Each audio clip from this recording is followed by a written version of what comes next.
"You have until Friday to marry me." She said it soaked to the bone. One shoe missing, blood seeping through her fingers, and she meant every word. Graham Whitmore had already moved. Quietly, surgically, without mercy. He had purchased the ground beneath 5 community clinics, activated hidden lease clauses, and scheduled demolition to begin the moment his niece failed to inherit. Hundreds of sick elderly patients gone. One signature, and 30 years of his own father's legacy would be erased forever. The eviction notice was already on Noah's desk when she walked through his door. Her name was on both documents. Subscribe now and drop your city below. I want to see exactly how far this story has traveled. The last patient had gone home 2 hours ago, Doctor. Noah Bennett sat alone in the waiting room of Cedar Hollow Community Clinic, still wearing his white coat, a cup of cold coffee on the table beside him, and a letter in his hand that he had now read 4 times. Not because the words were difficult to understand. Because they were. The letter was from Whitmore Holdings, one of the largest property corporations in New England. The language was polished, professional, and absolutely devastating. Whitmore Holdings had quietly purchased the entire block on which the clinic stood. The building Noah's father had built 30 years ago, with borrowed money and borrowed faith, and buried inside the original lease was a clause so obscure that Noah's father had probably never noticed it. A clause that gave the corporation the right to accelerate the lease termination under specific market conditions. Those conditions, according to the letter, had been met. Noah had until Friday evening to either accept a buyout or surrender the building. He did the math without meaning to. The offered amount would cover less than 5 months of payroll. After that, nothing. No clinic, no staff, no place for Harold Lawson to come for his blood pressure checks. No place for the Delgado family to bring their youngest when she had a fever and they couldn't afford the emergency room. No place for old fishermen with cracked hands and stubborn pride to receive care without being made to feel like charity cases. Just a building that would be torn down or converted into something profitable. Noah set the letter on the seat beside him and pressed both hands flat against his knees. He was a man who had spent his adult life refusing to feel sorry for himself. His father had raised him to believe that complaining was something you did privately and briefly, then you got back to work. 6 years ago, Noah had walked away from a specialty practice in Boston. Real money, real prestige, the kind of future his medical school classmates were posting about on LinkedIn, and come home to Cedar Hollow to keep his father's clinic alive after Samuel Bennett's heart gave out in the middle of a Tuesday afternoon checkup. It was supposed to be a noble sacrifice. Something he would look back on with quiet pride. Right now, sitting in a plastic waiting room chair, under fluorescent lights that buzzed slightly on the left side, listening to rain hammering the window and wind stripping leaves off the oak tree his father had planted in the parking lot. It felt less like nobility and more like a slow, very polite suffocation. The storm outside was serious. Not dangerous serious, but the kind of Maine coastal storm that reminded you every autumn that the ocean was in charge. Not you. Noah was about to get up and lock the front door when it opened. She came in sideways, almost falling through the doorway, and for a single absurd second, he thought she might be drunk. Then he saw her ankle. Her right foot was turned inward at the kind of angle that meant she was walking entirely on willpower. Her coat, expensive, or it had been, was soaked through and plastered to her shoulders. Beneath it somehow, she was wearing what appeared to be a formal evening gown. Dark green. The hem was wet and caked with mud along the bottom 3 inches. She was missing one shoe. Her left hand was pressed against her right palm, and dark blood had seeped between her fingers. She scanned the waiting room before she said a single word. Not a casual glance, a deliberate, methodical sweep of every corner. The front desk, the door behind him, the window. The way someone looks at a room when they need to know every exit before they commit to staying. Then her eyes landed on him. "Do you have security cameras?" she asked. Not hello, not I need help, not I'm hurt. "You have security cameras?" Noah stood up slowly. "The way you move around a frightened animal. The one above the door hasn't worked in about 3 years, he said. You're the first person who's ever asked." Something in her shoulders released barely, just a fraction, like a knot that had been pulled 1 degree looser. She took 1 step forward and her ankle betrayed her completely. Noah crossed the room in 4 steps and caught her before she hit the floor. She was lighter than he expected, but she grabbed his forearm with her uninjured hand with a grip that was anything but fragile. "I'm fine," she said immediately. "You're bleeding on my floor," he said. "And your ankle is either badly sprained or broken. So I'm going to need you to let me help you, and we can argue about whether you're fine afterward." She looked at him for a moment with an expression he couldn't quite name. Not gratitude exactly, more like surprise, like she had expected him to argue differently. "Okay," she said. He walked her to the nearest examination room, her arm over his shoulder, and she moved without complaint, despite the fact that every step on that ankle had to feel like a hot knife. He'd seen people cry from less. She didn't make a sound. He got her onto the table, pulled on gloves, and looked at the hand first. The cut across her palm was about 2 inches long, clean edges. No debris, had bled more than it needed to, but wasn't deep enough to require stitches. He cleaned it, applied steri-strips, wrapped it carefully. She watched him work with the kind of focused attention that told him she was a detail person. She wasn't staring at the ceiling, or looking away like most patients did. She was watching his hands. "This happened on glass?" he asked. "Side window of a car," she said. "I didn't break it. It was already cracked. I just pressed on it, and it gave." He moved to her ankle, unlaced what remained of her shoe, a single-heeled sandal that had somehow survived the storm, and examined the joint carefully. She hissed once when he rotated it, then pressed her lips together. "Sprain," he said. "Bad one. Not broken. But you won't be walking on this normally for at least a week. I need to walk on it by Friday." "Then you'll be walking on it badly by Friday," he said. He went to the emergency cabinet and came back with a dry sweatshirt, a pair of hospital socks, and a fleece blanket that had seen better days. He set them on the table beside her without making it a production. She looked at the sweatshirt for a moment. "Cedar Hollow Little League, 2009 county champions. My nephew played third base," Noah said without being asked. "He was terrible. We were very proud of him." The corner of her mouth moved. Not quite a smile, but something in that direction. She changed carefully, keeping her back to him, and he stepped outside and stood in the hallway for 3 minutes before she called him back. She had the blanket pulled around her shoulders and was looking at her hands, the wrapped one and the unwrapped one, with an expression that had shifted from fear to something quieter. Exhaustion, maybe. Or the specific kind of stillness that comes after the adrenaline stops and the reality of your situation becomes impossible to ignore. Every few minutes, headlights swept across the window as a car passed on the main road. Each time her eyes went to the glass. Each time her whole body tightened. Noah pulled up a stool and sat down across from her. Not close enough to be intrusive. Close enough that she wouldn't have to raise her voice. "I'm not going to ask you what happened," he said. "You don't owe me a story. But I do need to ask, is there someone looking for you who might hurt you?" She considered the question seriously. "Not physically," she said finally. "But yes. Someone is looking for me. Do you need me to call anyone?" "No, immediate, certain. Please don't call anyone." "Okay," he said. She looked at him again with that same expression, that surprised look, like he kept answering questions in the wrong way. The right way, whichever. "Why aren't you asking more questions?" she said. "Because you walked into my clinic hurt," Noah said. "That was all I needed to know." The room was quiet for a moment except for the rain against the window. Then she reached into the small clutch bag she'd somehow held onto through all of it and pulled out a driver's license. She held it out to him. He took it. "Read the name. Evelyn Whitmore." He read it twice. Then he looked at the eviction notice, sitting on the waiting room chair where he'd left it, visible through the open examination room door.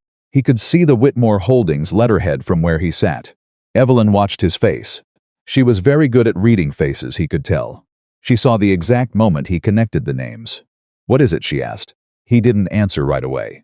He got up, walked to the waiting room, picked up the letter, came back, and placed it on the table in front of her without a word. She read it slowly. He watched her face the same way she had watched his. When she set it down, she did not look guilty. She looked gutted. "I didn't know about this," she said. "I didn't say you did. But you're thinking it." "I'm thinking," Noah said carefully, "that your last name is on this letter, and that you're sitting in my clinic at 11 o'clock at night, missing a shoe, and that I don't know what to make of any of it." She straightened, set her hands flat on the table, and she told him. Her grandfather, Charles Whitmore, had built a construction company into a corporation worth billions over 50 years. He was, from everything Evelyn said, a difficult man, in most ways, but a principled one in the ways that mattered.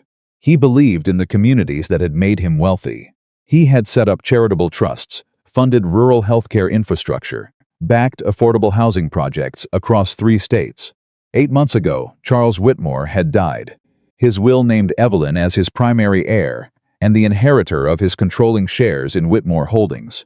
But the will also contained condition 1 that Evelyn's grandfather had apparently included for reasons he never fully explained to her before he died.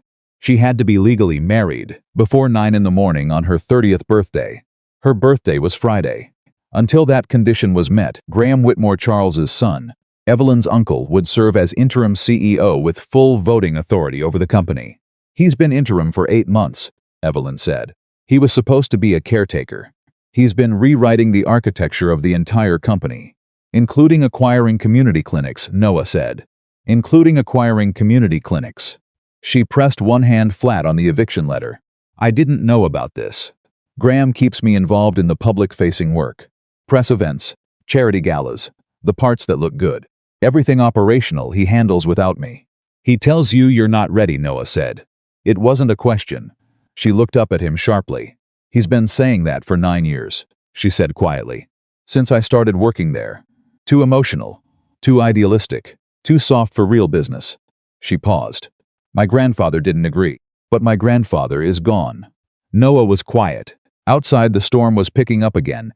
He could hear the oak tree moving in the parking lot. What happened tonight? He asked. Before you walked into my clinic. Evelyn looked at her wrapped hand. Graham arranged a dinner. A formal one. He invited a man named Preston Hale, corporate lawyer, works almost exclusively for Graham, and told me it would be a casual business discussion. She paused. Preston proposed to me over the main course. He told me it would be a practical arrangement, that I would be his wife publicly, and Graham would continue running the company, and everyone would get what they needed. Noah waited. I said no, Evelyn said, and I left. You just left. I got in my car and drove. I didn't have a plan. I just knew I couldn't be there anymore. She looked at the window. The car broke down about 4 miles from here. I walked. In a formal gown, Noah said, in this storm. I wasn't going to call Graham's driver. There was something almost fierce about the way she said it. Like walking 4 miles in a storm in an evening gown with a broken down ankle and a bleeding hand was preferable to owing Graham Whitmore anything. Noah thought he probably understood that feeling better than she knew. He stood up, went to the sink, washed his hands, stood there for a moment, with the water running, looking at the drain.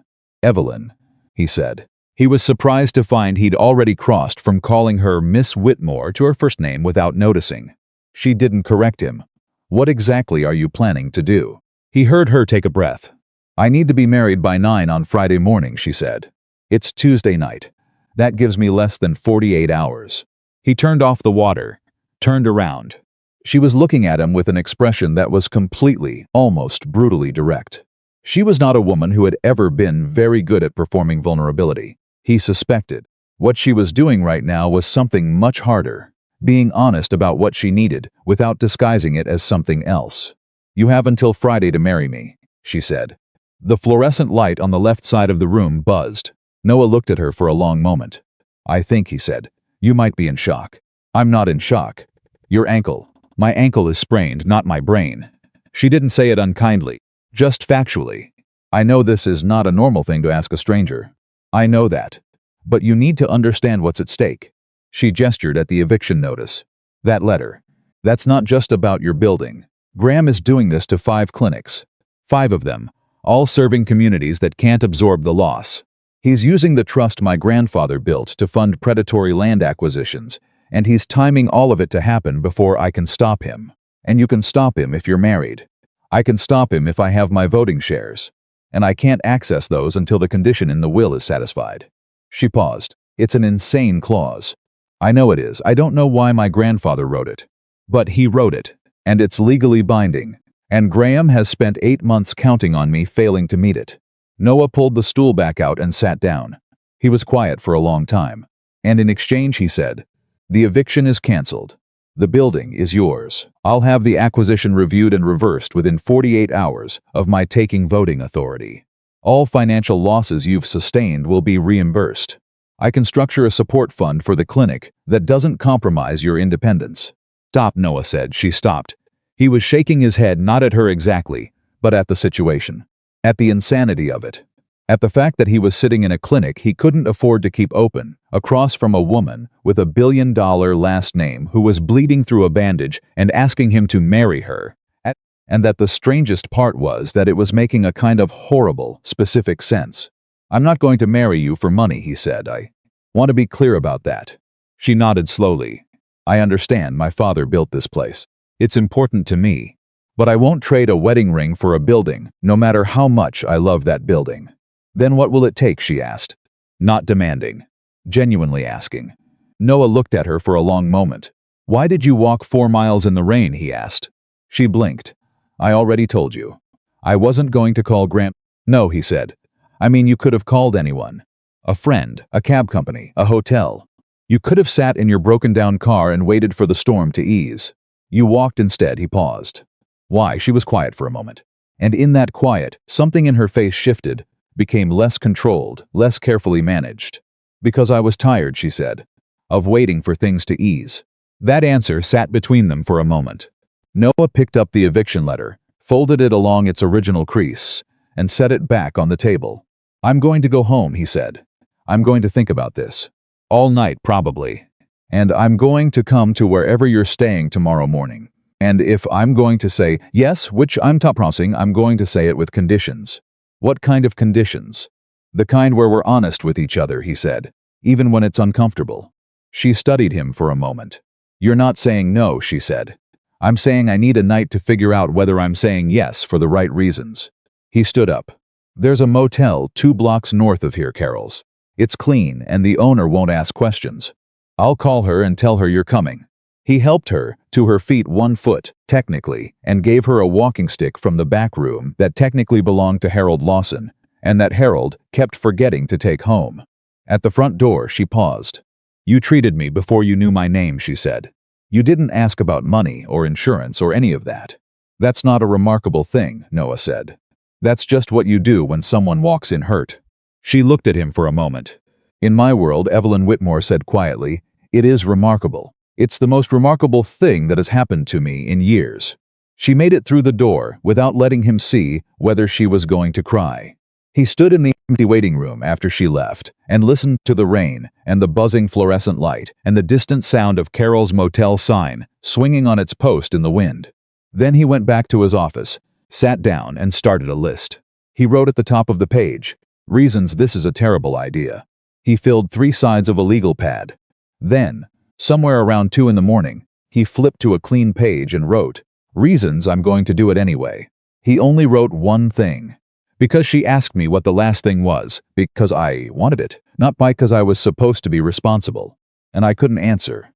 He stared at that line for a long time. The storm broke sometime around 3. By the time the sky started going gray at the edges, Noah had put on fresh coffee, changed out of his clinic clothes, and made a decision. He did not sleep.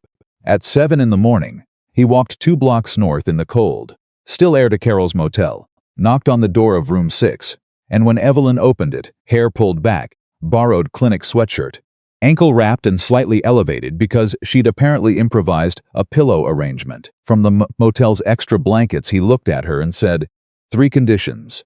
She stepped back from the door and let him in. He sat in the chair by the window. She sat on the edge of the bed. "First," he said, "your money doesn't get to make decisions in my life. Not about the clinic, not about anything personal. You can offer, and I can accept or decline, but the checkbook doesn't run the relationship." "Agreed," she said. "Second, we're honest with each other. Not just about the arrangement. About everything.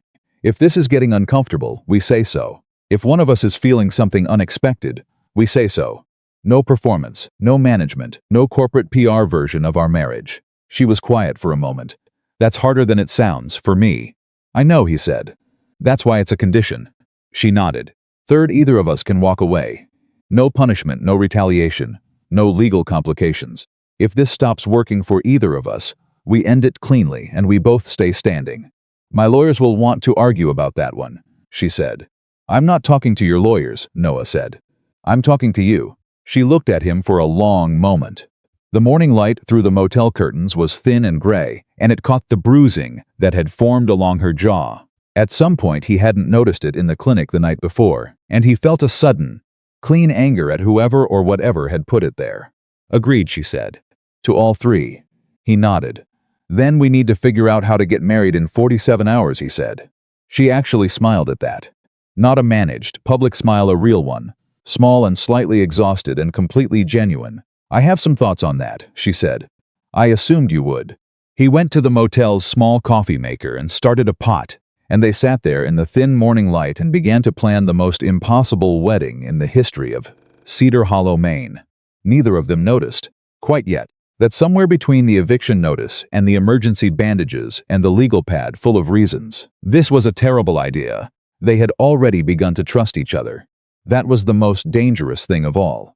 When Noah brought Evelyn back to the clinic later that morning, she refused to spend another day in a motel room when there was work to be done. Martha Cole was already there. Martha had worked at Cedar Hollow Community Clinic for 22 years. She had changed Noah's diapers in a metaphorical sense, and in a slightly less metaphorical sense, she had also held his hand at his father's funeral and told him in no uncertain terms that he was going to be fine and she wasn't going to hear otherwise.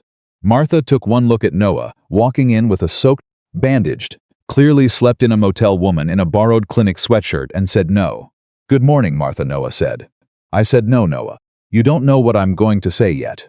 You're going to say something that explains why you look like you haven't, and why there is a woman I've never seen before carrying Harold Lawson's walking stick. And whatever that explanation is, the answer is no. Martha, Noah said, this is Evelyn Whitmore. She's going to marry me on Friday. The waiting room was completely quiet. Martha looked at Evelyn, looked at Noah, looked at the walking stick, looked at Noah again. Please, she said carefully, tell me this is a medical thing. Like a diagnostic problem. You are experiencing some kind of episode and I need to call someone. He's fine, Evelyn said. And I know this seems Whitmore, Martha said, as in the Whitmore on the letter that was sitting on that chair last night. When I came in to open up, the one from Whitmore Holdings, the one that says we have to be out by Friday. Yes, Evelyn said. And you're marrying her, Martha said to Noah. Friday morning, Noah said, before 9. Martha sat down heavily in the chair that Evelyn had occupied the night before. She set both hands in her lap. She looked at the front window for a moment, as if consulting someone invisible. Then she said, what exactly do I need to do to make this happen? Evelyn stared at her. Martha, Noah said. Don't Martha me, she said. I've watched you refuse every single thing that might make your life easier for 6 years because you were afraid of owing someone. I am not going to watch you refuse this one too. She stood up. This is insane. It is absolutely insane. And Graham Whitmore has been an underhanded snake since before you were born, and if marrying this woman is going to stop him, then let's figure out what needs to happen. She pointed at Evelyn. Can you walk? Mostly, Evelyn said. Good enough. I'm going to make coffee. You're going to sit at that desk and tell me everything you know about what Graham's actually done. And then we're going to figure out how to blow this thing apart. She disappeared into the back room. Evelyn turned to look at Noah. Does she run this place? She asked. She runs everything, Noah said. I just do the medical part. For the first time since she'd stumbled through his door in the storm, Evelyn Whitmore laughed. It was short, and it caught her off guard as much as it caught him, and she put her wrapped hand to her mouth, like she hadn't meant to let it escape. Noah went to start the morning charts. He didn't let himself examine why he was smiling. Harold Lawson arrived at 11, as he did every Tuesday, for what was technically a blood pressure check, but was actually 45 minutes of conversation, 2 cups of Martha's coffee, and the opportunity to be somewhere other than his house. Harold was 73, retired from 30 years as a contract attorney, and possessed of the specific kind of sharp, unhurried intelligence that comes from spending decades watching people say one thing while meaning something entirely different. He recognized Evelyn Whitmore immediately. Not from the news, though she'd been in it. From a photograph on Charles Whitmore's desk that Harold had seen many times over the 20-year friendship that had ended 8 months ago, when Charles's heart stopped during a morning walk. Harold sat across from her in Noah's office and looked at her for a long moment with an expression that was both careful and kind. He talked about you, Harold said. Your grandfather. All the time. Evelyn looked down at her hands. He didn't tell me everything either, she said quietly. About the will. About that clause. I still don't fully understand why he wrote it. Harold nodded slowly. He was worried about isolation, he said. Charles believed that the people who stayed alone too long made the worst decisions. Not because they were bad people, because no one was watching them. He paused. He wasn't trying to force you into anything. He was trying to make sure that before you walked into that building with full authority, you had someone in your corner who wasn't on the payroll. Evelyn stared at him. He should have told me that. He should have, Harold agreed. He was stubborn. You come by it honestly. She looked away. Her jaw was set and her eyes were bright, and Noah recognized the expression of someone who was deciding not to cry in public. Harold, Noah said. The marriage clause, is it solid? No way around it, no challenge. Harold folded his hands. I helped draft parts of the original succession document, he said carefully. Not that specific clause. Charles added that later, privately. But I know the framework. He paused. The clause is solid, but there are other things in that document. Protections. Things that Graham may not be fully aware of. He looked between them. I would very much like to review the complete Ult's trust document before Friday. Can you get access to it? Evelyn asked. I know the attorney who holds the seal, Harold said. He owes me a conversation. Whether he owes me more than that, we'll see. He stood up, retrieved his walking stick from where Evelyn had been using it, pointed it briefly at Noah. Marry her, he said. I'll be back Thursday evening with whatever I can find. He left. The waiting room was quiet for a moment. Then Evelyn said very quietly, Your whole town is going to go to bat for a woman they met 12 hours ago. They're going to bat for the clinic, Noah said. They just happen to have met you at the same time. She shook her head slowly, like she was trying to understand something that didn't follow the rules she'd been taught. In my world, she said, people help each other because there's something in it. There is something in it, Noah said. There's the clinic. There's Harold's blood pressure checks. There's Martha's sense of moral outrage, which, I want to be clear, is a force of nature. He paused. People help each other because they live in the same place and they know that someday they'll be the one who needs it. That's not naive. That's just how communities work when they're working. She looked at him. And again, that expression, like he'd said something that should have been obvious and somehow wasn't. I've been living inside a corporation for 9 years, she said. I forgot what that looked like. The afternoon light shifted across the waiting room floor. Outside, someone was raking leaves. A truck went by on the main road, slow and familiar. Noah's clinic had 48 hours left to save itself. And somehow, inexplicably, he felt less afraid than he had the night before. That probably meant something. He just wasn't ready to figure out what yet. The news spread through Cedar Hollow the way all news spreads through a small Maine coastal town faster than anyone planned, and with details that were approximately 70% accurate. By Wednesday morning, 2 days before the deadline, at least 4 people had called the clinic asking if it was true that Dr. Bennett was getting married. Martha had answered all 4 calls with the same clipped response. Dr. Bennett is unavailable. Is this a medical question? And then she had hung up before they could clarify that it was not. Noah had not slept more than 3 hours.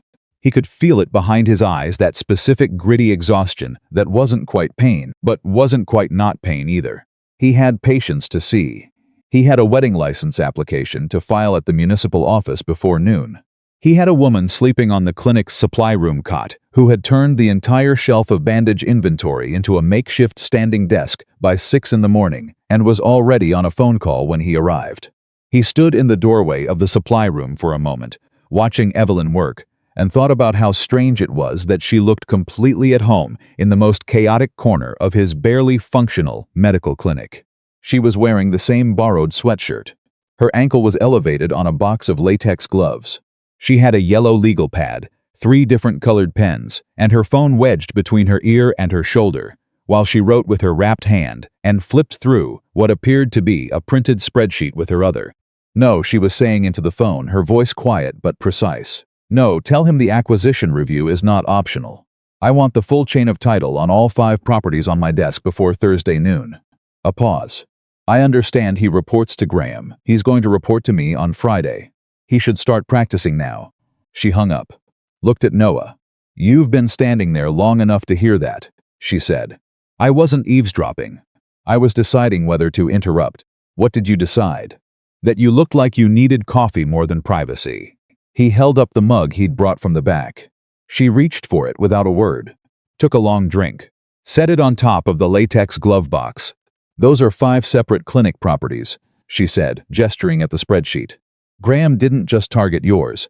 He identified 5 communities along the coast where medical access is limited, purchased the buildings through shell companies, and timed the eviction notices to fall within the same week as my birthday. If I don't take control on Friday, all 5 notices stand. Noah pulled the stool from the corner and sat. How long has he been planning this? Based on the acquisition dates. She tapped the spreadsheet. At least 14 months. He started before my grandfather died. She paused. He started before my grandfather was even seriously ill. The room felt different when she said that. He was planning for a world without your grandfather, Noah said. He was engineering it. Her voice didn't waver, but her jaw did something tight and controlled. The trust my grandfather set up was specifically for rural healthcare infrastructure. It was his legacy project. He talked about it constantly, that the communities that made Whitmore construction what it was deserved to benefit from what it became. She set the pen down. Graham has been pulling from that trust for over a year, disguising the withdrawals as corporate restructuring costs, using the money to fund the very acquisitions that will destroy what the trust was supposed to protect. Noah was quiet for a moment. He's stealing your grandfather's legacy to fund his own power grab, Noah said. Yes. Simple. Flat. The word of someone who had already spent too many hours sitting with that truth. He looked at the spreadsheet. 5 communities. 5 clinics. Hundreds of patients. All of it hanging on a marriage certificate that didn't exist yet. We need to get to the municipal office before noon, he said. I know, can you walk? She looked at the ankle. Better than yesterday. That's not a yes, it's the best I've got. She reached for Harold's walking stick. Let's go. They took Noah's truck. Evelyn got in without commentary about the fact that there was a stethoscope on the passenger seat, a box of granola bars in the cup holder, and what appeared to be a 6-month-old parking receipt from Portland on the floor. She moved the stethoscope to the back seat, buckled in, and said, "Do you know the fastest route, or do you want me to navigate?" "I've lived here my whole life," Noah said. "That's not an answer." "I know the fastest route," he said. "Good. Then drive faster." He almost smiled. He didn't let himself quite get there. The municipal office was a squat brick building that smelled like old carpet and photocopier toner. The clerk at the marriage license desk was a woman named Diane, who had processed exactly 4 marriage license applications in the past year, and who was now processing what was clearly the most interesting one she had ever encountered. She looked at Evelyn's ID for a long time. She looked at Noah. She looked at the walking stick. "You need to submit this by noon," she said very carefully. "And there is a 72-hour waiting period that can be waived by a circuit court judge for extenuating circumstances." "How do we get the judge?" Noah asked. "Judge Harmon is in his chambers until 2, Diane said. She slid the application form across the counter. "He's also my uncle. I'll call him when you've filled this out." Evelyn looked at Noah. He looked at her. "Small town," he said. "Very small town," she agreed and picked up the pen. Judge Harmon waived the waiting period in 11 minutes, which was approximately 11 minutes faster than Noah had expected. He was a brisk, sharp-eyed man of about 65 who looked at the application, looked at Evelyn, looked at Noah, asked 2 questions about the circumstances, and said, "Samuel Bennett delivered both my children. His son can marry on short notice," and signed the waiver. They were back at the clinic by 12:45. Martha had lunch waiting sandwiches from the diner down the street that she had clearly gone to retrieve herself, which meant she had closed the front desk for 20 minutes, which meant she considered this situation serious enough to violate the front desk protocol she had personally established in 2009. The 3 of them ate in the break room. Evelyn ate like she hadn't had a real meal in 2 days, which was possibly accurate. She didn't make it precious or embarrassed. She just ate. And Noah found himself doing the same. And Martha watched them both with an expression that she was doing a poor job of making neutral. "What?" Noah said. "Nothing," Martha said. "You're making a face." "I make faces, it's my face." Martha took a bite of her sandwich. "I was just thinking that you both eat exactly the same way. Like food is a problem to solve rather than something to enjoy." "That's not a character observation," Noah said. "That's just what happens when you work medical hours." "She doesn't work medical hours," Martha said, nodding at Evelyn. Evelyn set down her sandwich. "I work corporate hours," she said, "which are sometimes worse." Martha considered this. "Fair enough," she said, and went back to her sandwich. It was ordinary, completely inexplicably ordinary. And Noah noticed, in the way you notice things when you're very tired and your guard is lower than usual, that Evelyn noticed it too. That she kept almost pausing over the food, or the coffee, or the mild argument in the break room.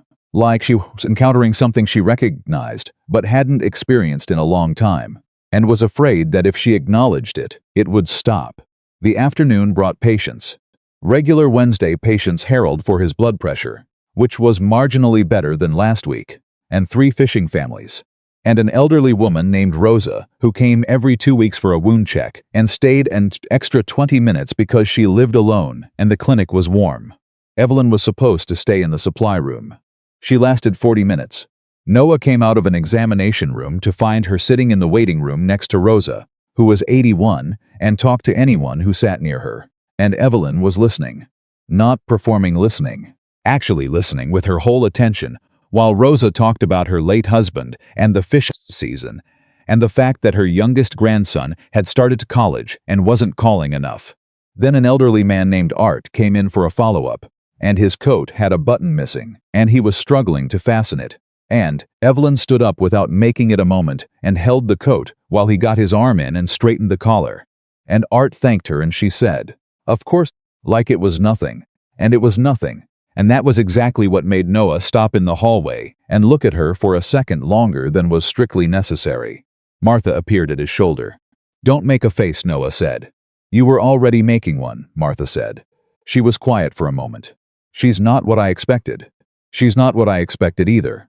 "She's not performing anything." Martha's voice was more thoughtful than usual, the edge filed off.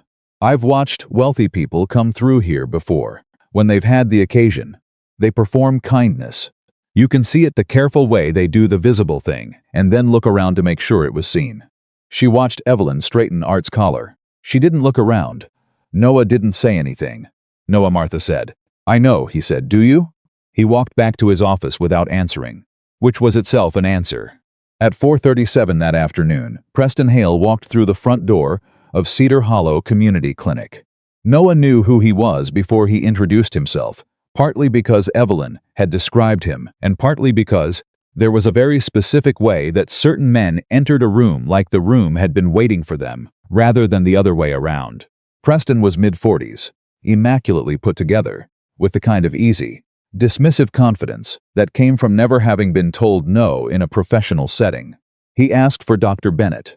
Martha told him Dr. Bennett was with a patient. Preston said he'd wait. Martha said she wasn't sure how long that would be. Preston sat down, straightened his jacket, and looked at the water stain on the waiting room ceiling with the expression of a man cataloging a property he was considering demolishing. Noah came out 7 minutes later. Preston stood, extended a hand. "Dr. Bennett Preston Hale. I'm corporate counsel for Whitmore Holdings." Noah shook the hand, said nothing. Preston reached into his jacket and produced an envelope. "I've been authorized to present you with a revised offer for the building and practice. The terms are significantly more generous than the original notice." He set the envelope on the front desk. "I think if you review the numbers, you'll find they address all of the clinic's outstanding obligations, with enough remaining to relocate and reopen in a new facility without any period of interruption in patient care."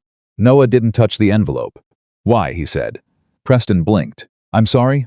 Why is the offer better now?" Noah said. "It wasn't better 2 days ago when you sent the original notice." "What changed?" "We've had an opportunity to reassess the community impact." "Evelyn walked into my clinic," Noah said. "That's what changed." Preston's composure stayed intact, but something behind it shifted. Just slightly. "Dr. Bennett," he said, lowering his voice by a degree, "I want to speak to you plainly. Woman is in a very fragile emotional state following the loss of her grandfather. She is making decisions out of grief and a desire for control that she's minds." "Stop," Noah said. His voice was quiet, completely quiet. "I need you to stop right there." Preston stopped. "You came into my clinic," Noah said, "and in the first 90 seconds, you tried to tell me what her emotional state is, as if I hadn't personally treated her injuries last night, and as if I would somehow trust your assessment of her mental stability over my own observation." He paused. "I'm going to need you to take that envelope and leave." "The offer expires," "I heard you," Noah said. "Take the envelope and leave." Preston picked up the envelope. His hand moved smoothly, but his jaw had gone slightly tight. You're making a serious mistake. Graham Whitmore has significant reach in this state. Your license, your financials, your clinic's history, all of it is going to be examined very carefully if you proceed with this. Noah held the door open. Preston walked through it. Noah let the door close. He stood there for a moment. Martha was watching from behind the front desk. Well, she said. Yeah, Noah said. You know he wasn't bluffing, she said. About the license and the financials. I know. And you're still… Yes, Martha, she nodded slowly. Okay, she said. What do you need me to do? Before he could answer, Evelyn appeared in the hallway. She had heard the supply room shared a thin wall with the waiting room, and the clinic was small, and Preston had not been particularly quiet. She was looking at Noah with an expression he couldn't fully read. Not gratitude exactly. Something more serious than that. He threatened your license, she said. He suggested he might. No, I know what you're going to say. I'm going to say that you could walk away from all of this right now. Accept whatever offer they put in that envelope. Get your debt cleared, relocate, keep practicing medicine without a billionaire family's war following you around. She said it carefully. That's a reasonable choice. No one would blame you. Preston called this clinic a failing charity project, Noah said. And then he called you unstable. Evelyn was quiet. I don't walk away from things because someone with money and a nice suit tells me I should. He paused. That's condition 3, by the way. Yours. Either of us can walk away. I'm choosing not to. She looked at him for a long moment. Then she said very quietly, thank you. Don't thank me yet, he said. It's only Wednesday. That evening they closed the clinic at 6, and Noah heated soup from a can because he didn't have time to cook anything real. And Evelyn sat at his kitchen table, the small one above the clinic that barely fit 2 people. And they ate, and she told him about her grandfather. Not the corporate version. The real version. The man who had driven her to school himself every morning when she was 7 because he didn't trust the nanny's driving. The man who kept her drawings in his desk drawer and never threw a single one away. The man who had looked at a 10-year-old girl building architectural models from cardboard boxes and said, "You're going to run something important someday," with a certainty that felt less like a compliment and more like a prophecy. I spent so long trying to prove I was ready, she said. Trying to be exactly what he imagined. And then he was gone, and the clause was there, and Graham was there, and all his careful plans were being dismantled piece by piece, and I couldn't do anything about it because I was still just the granddaughter. You were always more than that, Noah said. He knew that, she said. I think the clause, the marriage thing, I think it wasn't really about marriage. I think he wanted to make sure that before I walked into that boardroom with full authority, I had at least one person in my life who was genuinely on my side. Not a board ally, not a corporate associate. Someone real. Noah was quiet for a moment. That's a big theory to build on a clause in a will, he said. Harold said almost exactly the same thing, she said. This morning. That's not a coincidence. He looked at his soup. Do you think he chose randomly then? The clause? It could have been anything. A year of charitable work. A business qualification. He chose marriage specifically. I've thought about that, she said. I think he chose marriage because he knew the thing I was most likely to never do on my own was ask someone to stand beside me. The kitchen was quiet. The radiator made a sound like a small, disgruntled argument. Outside, the last of the day's light was falling off the harbor. You didn't ask me to stand beside you, Noah said. I asked you to marry me, she said. It's different. Is it? She didn't answer. She looked at her soup. And he looked at her, and there was a moment brief, unannounced, quiet as the light going, where he understood that the question they were both not asking was already fully formed. They were just both, for different reasons, not quite ready to let it exist out loud. His phone rang. He answered. It was Harold.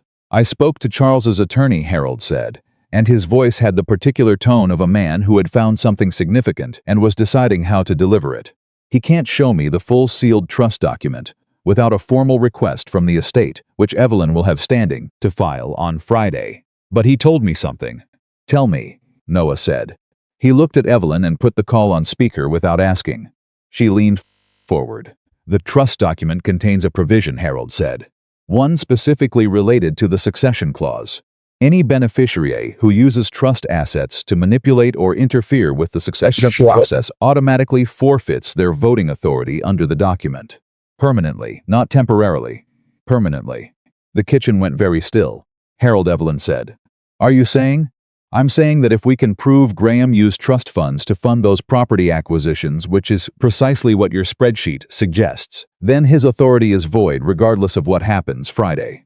Harold paused. Your grandfather was not a careless man, Evelyn. He anticipated this. He just made sure the trap closed slowly enough that no one would see it before it was too late. Evelyn sat back in her chair, one breath then another. How much can you prove by Friday? She said. Enough to present to the board, Harold said. Not enough for criminal prosecution yet, but enough to have Graham removed and the evidence preserved. Another pause. I need to review the final documents. They're in the clinic records room. Can you get me access tonight? Come now, Noah said. I'll be there in 20 minutes. Harold arrived in 19, carrying a folder and his reading glasses and a second coffee thermos, because, he explained, he didn't plan to sleep tonight and he wanted options. He sat in the records room with Evelyn's spreadsheets and the documentation she'd pulled from internal corporate files and began working through them with the meticulous, unhurried focus of a man who had spent 30 years making sure nothing was missed. Noah checked on patients after hours lines. Evelyn cross-referenced corporate filings. Martha had gone home, but she texted twice, once to ask how it was going and once to say she was coming back in if they needed her, which they didn't, but the offer mattered. At 10:53 that night, Noah locked on front door and set the security alarm, which was an aging system that was more ritual than protection. He turned off the waiting room lights. The clinic settled into its nighttime sounds, the hum of the medication refrigerator, the distant water in the pipes, the particular silence of a building that existed for other people's needs and rested in their absence. He was walking back through the hall when the security light above the rear entrance tripped. He stopped, waited. 30 seconds, nothing. He went to the back door, looked through the narrow window in the door, saw nothing, the parking area, the oak tree, the night. He unlocked the door and pushed it open 6 inches. The cold came in immediately, and there, pressed into the gravel beside the records room foundation, fresh footprints. 2 sets converging and then separating. Recently made. The gravel was damp and held the impressions clearly.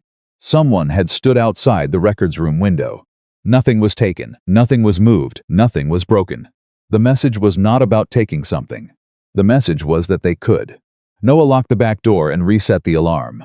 He stood in the hallway for a moment with both hands flat against the wall, breathing slowly, thinking about what kind of man sends someone to look through a window at 11 o'clock on a Wednesday, rather than simply waiting for Friday night to run out.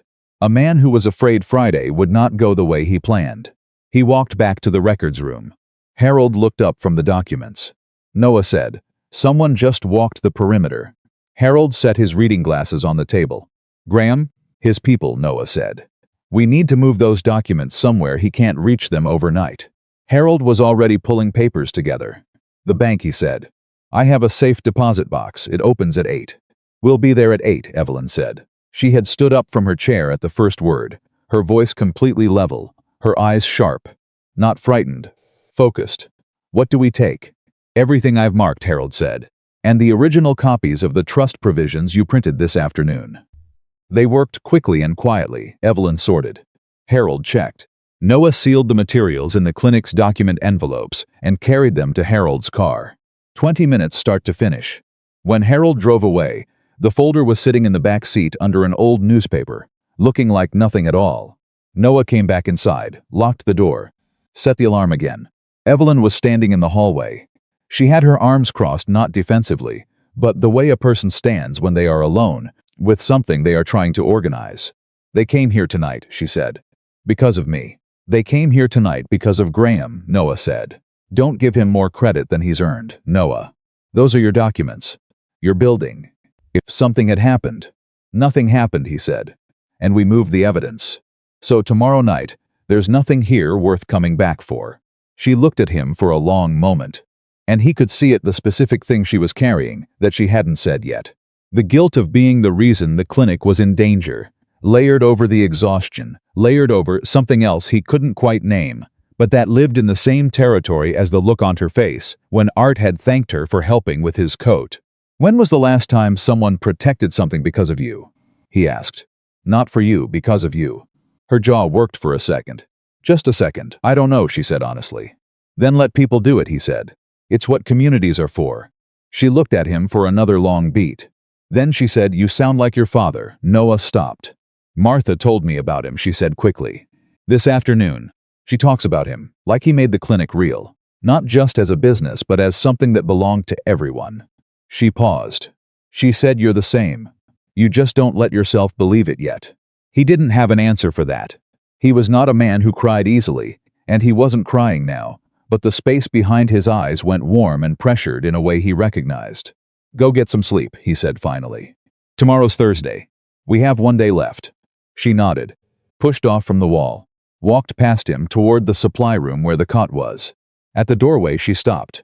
Noah, she said without turning around. Yeah, thank you. A pause. Not for the arrangement. For all of it. He waited until he heard the supply room door close.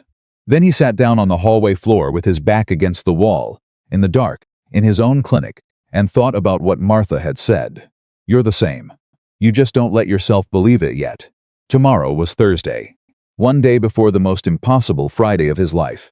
He should sleep. He did not sleep. Thursday came in cold and gray, the kind of morning that pressed down on the coast like a hand on a shoulder, not violent, just insistent. Noah was already at his desk by 6:15, reviewing patient files he had let pile up over the last 2 days, trying to pretend that the stack of ordinary medical paperwork was enough to hold the rest of it at bay. It wasn't, but the pretending helped. Evelyn was already awake. He could hear her through the supply room wall, the quiet murmur of phone calls, the scratch of pen on paper, the occasional pause that meant she was reading something carefully. She had developed a rhythm inside the clinic that surprised him. Not because she was capable, he had never doubted that, but because she was quiet about it. She did not announce her work.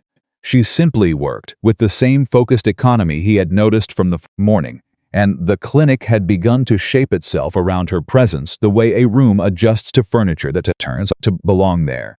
Martha arrived at 7:30 with a box of pastries from the bakery down the street, and the expression of a woman who had not slept as well as she intended. She set the box on the front desk, looked at Noah, and said, "You look terrible." "I've been awake since 4, he said. "Why 4? "I kept thinking about the footprints." Martha's expression shifted. She had not known about the footprints.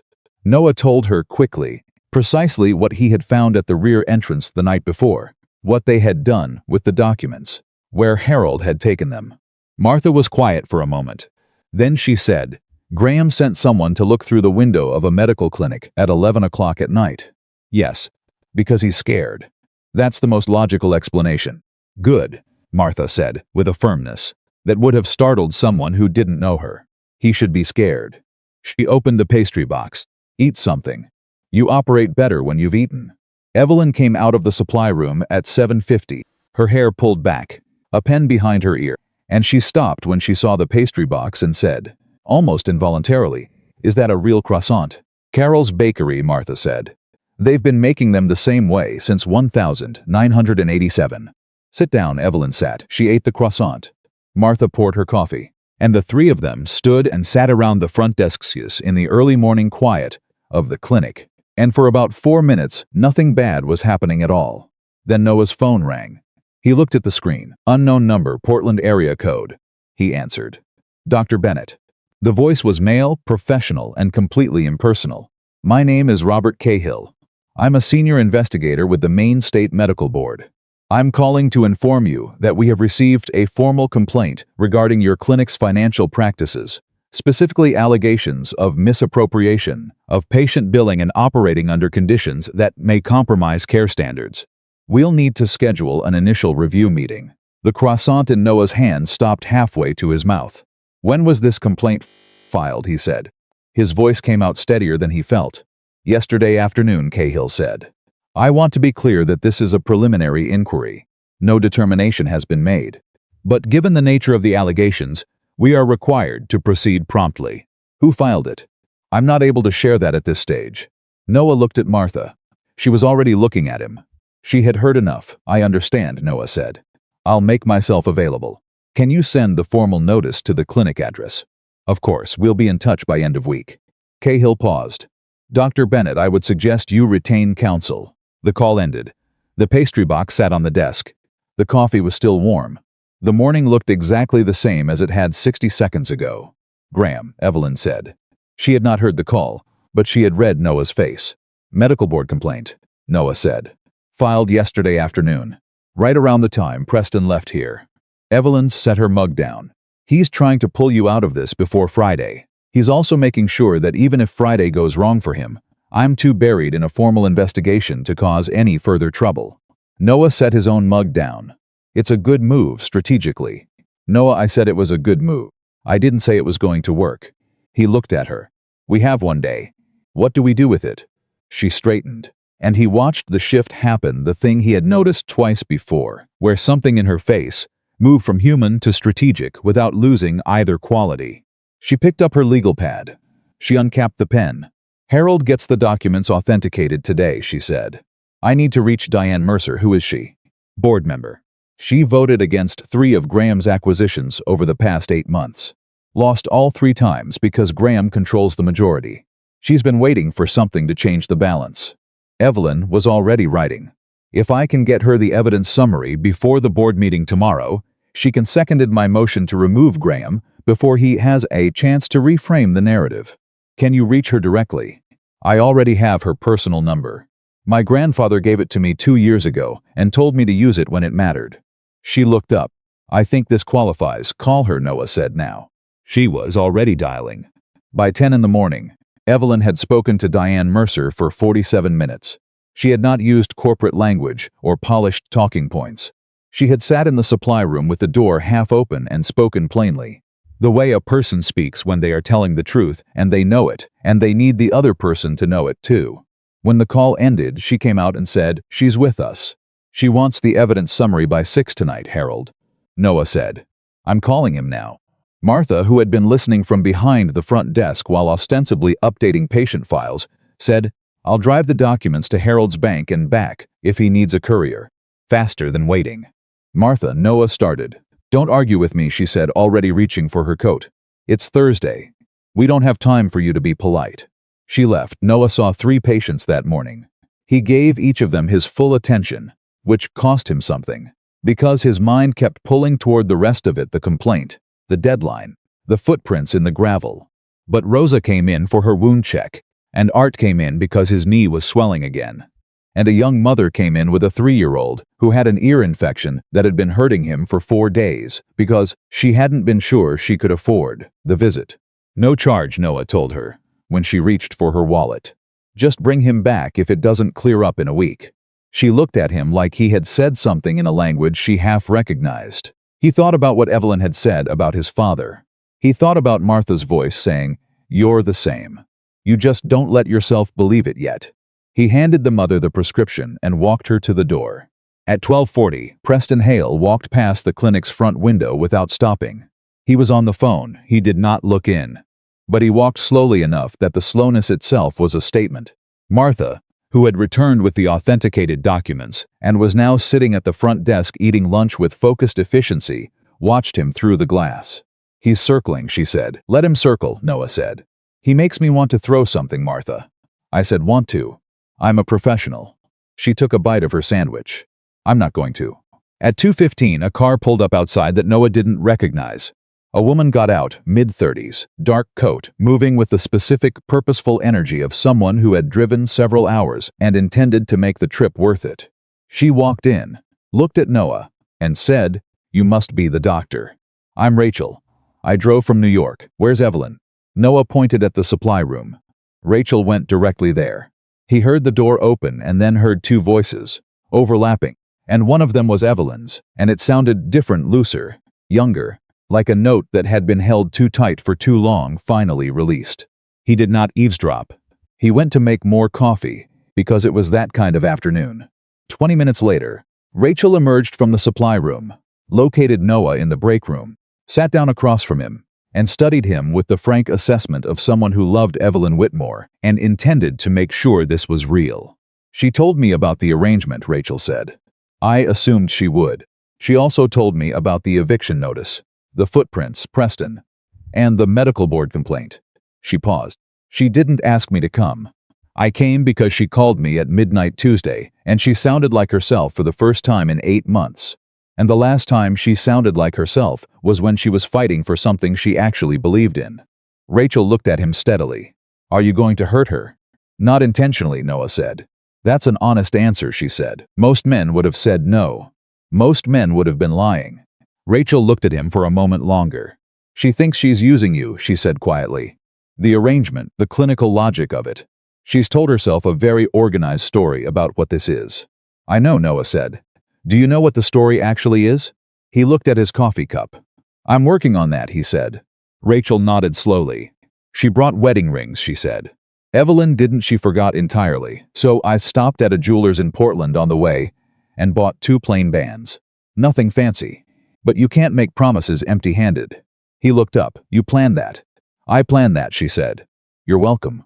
At 4 o'clock, Harold arrived with the authenticated documents sealed in a manila envelope and the satisfied but exhausted expression of a man who had spent 12 hours doing the most important legal work of his retirement. He laid it out at the supply room table with Noah Evelyn, and Rachel arranged around him like a small, improbable war council. Martha stood in the doorway. Shell companies, Harold said, tapping the first set of pages. 4 of them, all incorporated within an 18-month window. Each one holds title to one of the 5 clinic properties. Each one is funded through a series of transfers from the Whitmore Charitable Trust, disguised as operational restructuring costs. He moved to the next set. Preston prepared the corporate filings. His signature is on 3 of the 4 incorporation documents. He moved to the final pages. These are the trust ledgers. Withdrawals align exactly with the acquisition dates. The amounts match the purchase prices within a rounding error that is too precise to be coincidental. The room was very quiet. That's it, Evelyn said. That's the whole thing. In documentary form, Harold said. Yes, he stole from the trust, she said directly. Not indirectly. Not through influence. He withdrew charitable funds and used them to buy buildings out from under the communities those funds were supposed to protect. Yes, Harold said. She sat back in her chair, and for a moment, just a moment, her face was completely unguarded. Not angry. Not strategic. Just the expression of a woman sitting with the full weight of what her uncle had done. My grandfather built that trust, she said quietly. He spent 20 years building it. I know he did, Harold said gently. He knew, she said. Didn't he? He knew Graham would do something like this. Harold was quiet for a moment. I think he hoped he was wrong, he said. But yes, I think he knew. Evelyn closed her eyes for 1 second, then opened them. Send the summary to Diane Mercer, she said. Everything tonight. Already packaged, Harold said. Thank you, Harold. She looked at him with the particular directness of someone who meant it exactly as much as they were saying it. For all of it. Harold patted her hand once, which was as demonstrative as Harold ever got, and stood up to leave. At the doorway he stopped, looked at Noah, and said, Get some sleep tonight, son. Tomorrow requires you to be present. He left. Rachel started organizing the summary documents for transmission. Martha went back to the front desk. Noah and Evelyn sat at the supply room table, in the aftermath of the briefing, and the room was quiet in that particular way that follows something significant, not empty quiet, but full quiet, like the air after a chord resolves. How are you doing, Noah asked. Evelyn looked at him. I'm fine. That's what you said when your ankle gave out on Tuesday, he said. You were not fine, she almost smiled. I'm processing, she said instead. The part where he used my grandfather's money to do this. I knew he was taking control. I didn't know he was dismantling the actual legacy. She paused. That's personal. In a way the rest of it isn't, yeah, Noah said. That would be the part that gets you. She looked at her hands. The wrapped one was healing. She had changed the bandaging herself that morning. He had noticed, without asking him to help, and had done it competently, which did not surprise him anymore. After tomorrow, she said, assuming this works. It's going to work. Assuming it works, everything changes. The company. My role. My life, she paused. I've been so focused on the mechanism of getting there that I haven't fully thought about what's on the other side. Is that scary a little? She said. Is that strange? No, he said. It means you're taking it seriously. He paused. What's on the other side for you? If everything works? She thought about it. Really thought. Not the version for press statements or board presentations. I want the foundation to be real, she said. Not a branding exercise. Not a tax structure. An actual mechanism by which the company gives back what it took, consistently to the communities that built it. She looked at him. Like your father imagined. Like yours. Places that survive because people decide they should survive, not because a corporation decides it's profitable that they do. That's a good answer, Noah said. What about you, she said. After tomorrow. What do you want? He was quiet for a moment. I want the clinic to be the clinic, he said. I want it to keep being the place where Art comes for his knee, and Rosa comes for company, and the young mom doesn't have to decide between the electricity bill and her son's ear infection. He paused. I don't want it to be famous. I don't want it to be renovated into something impressive. I just want it to keep working. She looked at him for a long time. My grandfather would have liked you, she said. You said that like it's past tense. I said it like it's true, she said. The evening passed in, the controlled near silence of people who had done everything they could, and were now waiting for the next thing to happen. Rachel and Evelyn worked through logistics. Noah updated after-hours protocols so the clinic could function smoothly if Friday morning ran long. Martha refused to go home and instead fell asleep in the waiting room chair at 8:45, which she would deny in the morning. At 9:30, Noah walked the perimeter of the building. He checked the rear entrance, the records room window, the side access. The gravel was undisturbed. The parking area was empty. He stood by the oak tree for a moment in the cold. The tree his father had planted. He put one hand against the bark, briefly, the way you touch something to remind yourself it's real. Tomorrow was Friday. He went back inside. At 11:43, the smoke alarm on the clinic's ground floor screamed. Noah came off the cot in the storage room. He had not been sleeping, just lying down before the sound fully registered. The smell hit him a half-second later. Sharp chemical. Not the soft gray of an electrical short, but something harder and more deliberate. He was in the hallway in 4 seconds. Smoke was rolling under the door of the supply room at the back of the ground floor, the old supply room, not the one Evelyn had repurposed, but the original storage area near the rear entrance. Dark smoke. Moving fast, he grabbed the fire extinguisher from the hallway mount. Evelyn. He was already at the staircase, Rachel. Get up. Fire rear staircase now. Rachel appeared at the top of the stairs in 5 seconds, fully awake, moving. Evelyn's. Get outside. I'll get Evelyn. He was already moving down the hallway toward the rear, extinguisher in hand. The smoke was thicker here. He found her at the records room door. She was not running for the exit. She was at the records room, her hand on the handle, coughing into her elbow. Evelyn. He reached her in 3 strides. The staircase now. The documents, she said. Harold's backup copies. We left the second set in the records room. We can get more documents. We can't get those exact documents before 9 tomorrow morning, she said. Her voice was completely steady despite the coughing. If they burn, Graham can challenge the authentication of the copies. Preston will argue they were fabricated. We lose the evidentiary chain. She looked at him. I need 60 seconds. He waited for exactly 2 seconds, which was all he had, he said. And then we move. He used the extinguisher on the base of the smoke rolling from beneath the supply room door while she got the records room open. The fire was in the adjacent storage area. He could hear it now, not just smell it, and the wall between them was old construction, thin. He had maybe 90 seconds before the ceiling structure above that section became unreliable. Got them, Evelyn said from behind him. He turned. She had the folder pressed against her chest, coughing hard now, eyes streaming. Move, he said. He got his arm around her, and they moved fast, not running because running in smoke with a sprained ankle on one side and zero visibility on the other was how you went down and didn't get back up. He kept the extinguisher in his other hand and used it once more on a burning section of baseboard near the hallway junction. They came out the rear entrance into the cold night air, 47 seconds after she had opened the records room door. Rachel was already there.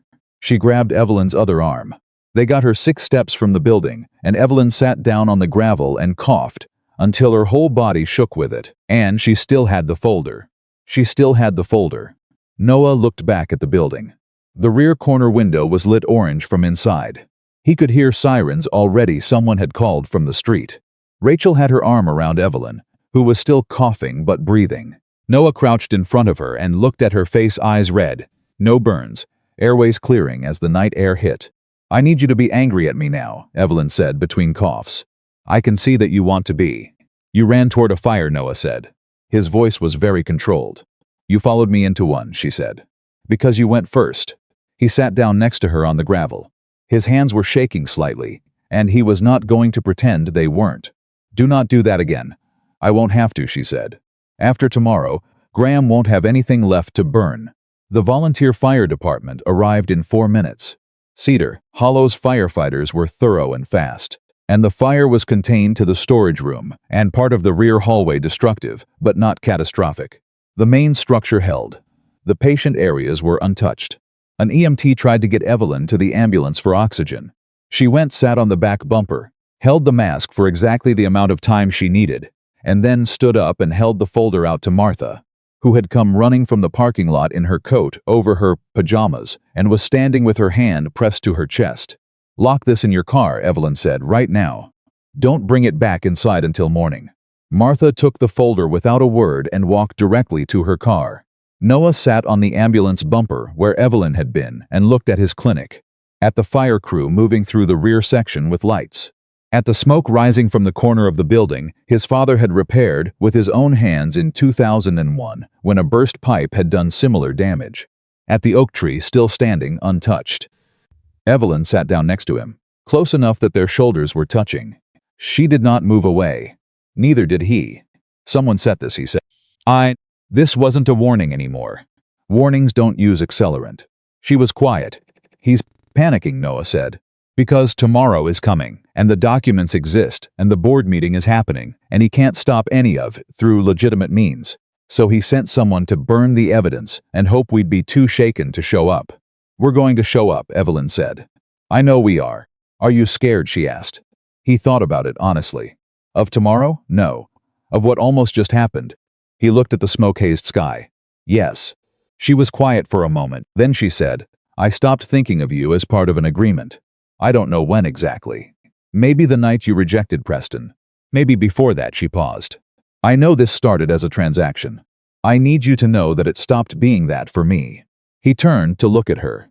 She was looking straight ahead, not at him, which was somehow more honest than if she had been. "When I was in that hallway," he said, "and I couldn't see you for a few seconds." He stopped. "I know," she said. "I don't think you do," he said. She turned and looked at him then. "I fell in love with the way you protect people. When no one important is watching," she said quietly. "Not the gesture. Not the performance. The actual thing. The habit of it. The way it's just who you are." The fire crew moved behind them. The cold pressed in from the harbor. Martha's car was in the far corner of the lot, holding the documents that would decide tomorrow. "I don't want this to be temporary," Noah said. "I want you to know that. Whatever happens tomorrow with Graham, with the company, with all of it, that's separate from this." "This," she repeated. "You and me," he said, "whichever version of that is honest." She looked at him for a long moment with an expression he had never quite seen on her face before.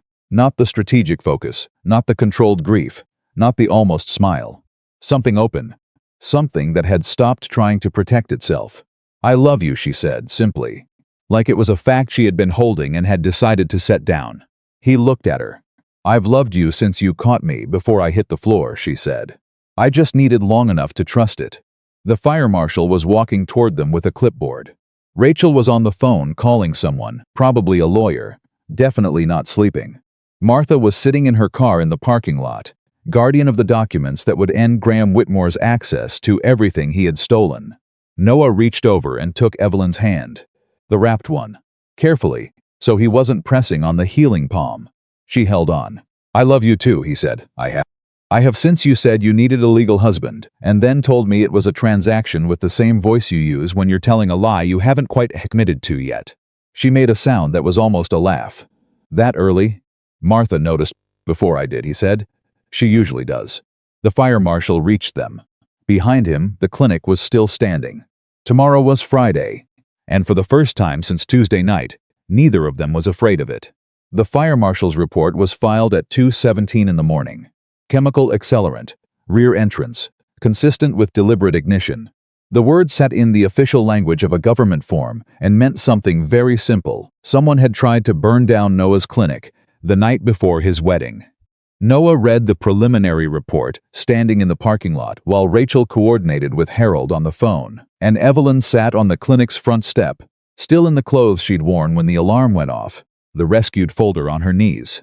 Her eyes open and fixed on something that wasn't quite there. The kind of stillness that comes not from calm, but from a person deciding very deliberately what they are going to feel and when. The fire marshal was a careful, methodical man named Ed Briggs, who had known Samuel Bennett well enough to attend his funeral. He pulled Noah aside at 2:30 and said quietly, "The accelerant pattern is textbook. Whoever did this knew what they were doing. This wasn't amateur." He paused. "You have enemies with resources, Dr. Bennett."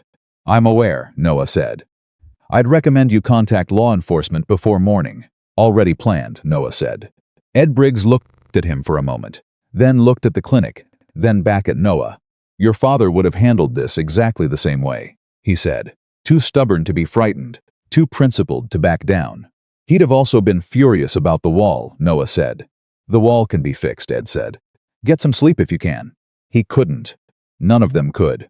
By 3 in the morning they had moved to Martha's house, which was 4 blocks away and had a large kitchen table and a woman who responded to crisis by making enough food to sustain a small army. Rachel sat with her laptop, filing a preliminary legal injunction to freeze Whitmore Holdings' asset transfers pending the board meeting. Harold arrived at 3:45 with the original trust documents in his briefcase and dark circles under his eyes, and said nothing when Martha put a plate in front of him. He simply sat down and ate. Evelyn stood at the kitchen window for a long time without speaking. Noah stood beside her, not touching, just present in the specific way that doesn't require words. "He's going to say the marriage is invalid," she said finally. "That's his next move. He'll argue I was coerced, that a 4-day relationship followed by an emergency wedding under financial duress doesn't meet the spirit of the clause. He can argue whatever he wants," Harold's from the table, without looking up from his plate. "The certificate is signed. The witnesses are credible. The waiver is on file with a circuit court judge who delivered his children." He wiped his mouth. "Spirit of the clause arguments don't override a signed legal document." "He'll try anyway." "Let him try," Harold said. "I will enjoy being there when he does." At 4:15, Evelyn's phone rang. She looked at the screen, and something in her face went completely still. She showed Noah the name, Graham Whitmore. The table went quiet. She answered. "Put it on speaker." "Set the phone on the table so everyone could hear." "Evelyn." Graham's voice was smooth and warm in the deliberate way of someone performing warmth from memory. "I heard there was an incident at the clinic. I'm glad you're safe." "Are you?" she said flat. "Not a question. I am." A pauses. "I know we've had disagreements. That's family. But I want you to know that whatever you think is happening, whatever story you've been told, I am still your family. Your grandfather's son," she said. "Not his heir." A beat of silence. The warmth in Graham's voice dropped 1 degree. "I think you should consider, very carefully, what you're planning tomorrow. You've been under enormous strain. The loss of your grandfather, this wedding arrangement, it's a lot for anyone to process. I'm concerned about your judgment." "Are you concerned," she said, "about my judgment? Or about the fact that Harold Lawson has authenticated 14 months of trust transfers that point directly to your office?" The silence this time was different, longer. The kind of silence that is not composed but calculated. "Evelyn, don't call me again tonight," she said. "I'll see you at the board meeting." She ended the call. Set the phone face down on the table. Rachel looked at her. "He knows," she said. "He's known since yesterday," Evelyn said. "He's trying to decide if I can be frightened out of it." She picked up her coffee mug. "He miscalculated again." Martha said, from the counter, "Good. Eat something." At 5:45 in the morning, Noah drove to the municipal office alone. He had one task before anything else could happen, and he had decided the night before that he was going to do it properly. He sat in the parking lot and waited for the building to open at 6 and thought about what it meant to make a promise you intended to keep, not the arrangement, not the conditions he had set out at Carol's motel on Wednesday morning, practical and protective and necessary. The actual promise. The kind his father had made to his mother and kept every day of their marriage, even the hard days, even the days when keeping it was less a feeling than a decision. He had spent 6 years making decisions he thought were responsible. Staying in Cedar Hollow when Boston was easier. Running a clinic that bled money because the alternative was leaving people without care. Saying yes on a Tuesday night to a woman who had walked in bleeding from the storm and asked him the most impossible question he had ever been asked. He thought about what she had said on the ambulance bumper. "I've loved you since you caught me, before I hit the floor." He thought about how long she must have been carrying that before she said it. He thought about the supply room, and the folder pressed to her chest in the smoke, and the way she had said, "I need 60 seconds," with the voice of someone who understood perfectly well what 60 seconds cost in that hallway, but had decided the math was worth it. The municipal office opened. He went in. At 6:53 in the morning, he came back to Martha's house with a piece of paper and a ring from a jeweler 2 streets over, who opened early for fishermen needing to sell catches and had not asked a single question when a tired-looking doctor walked in and pointed at the second simplest band in the case. Martha was waiting by the door. She looked at the ring. She looked at his face. She said good and stepped aside to let him in. The ceremony was at 7:30. Cedar Hollow's municipal office was small and not particularly beautiful, but Diane from the license desk had come in early and put a small arrangement of late autumn stems from her own garden on the counter, which Noah found unexpectedly moving. Judge Harmon was there again, in a different suit, but the same brisk efficiency. Martha stood beside Noah. Rachel stood beside Evelyn. Rachel had produced the 2 plain bands she had bought in Portland, and she held them in her palm when the judge asked for them. And when Noah looked at them, he quietly placed the 3rd ring, the one he had just purchased, beside them on Rachel's palm. Rachel looked at him, looked at the ring, looked at Evelyn. Evelyn looked at Noah. "That's new," she said quietly. "The other 2 are the arrangement," he said, just as quietly. "That one is the promise." Her breath caught, just slightly, just enough for him to see. Judge Harmon cleared his throat with the diplomatic patience of a man who had seen a great many moments he was not supposed to witness too closely. "Shall we proceed?" Noah spoke first. He had decided that morning in the parking lot that he was not going to make the kind of promises that sounded good and evaporated in daylight. He was going to say the true thing. "I don't know everything this is going to ask of either of us," he said. "But I know that since Tuesday night I have not once wished you hadn't walked through that door. Not when Preston showed up. Not when the board complaint came in. Not when the fire alarm went off at midnight." He paused. "I choose this not because it's responsible, because I want it." That's the first time in a long time I've been able to say those 2 things in the same sentence. Evelyn looked at him for a moment with the same open expression he had seen on the ambulance bumper, the one that had stopped protecting itself. "My grandfather said the best agreements are the ones people honor when no one is watching," she said.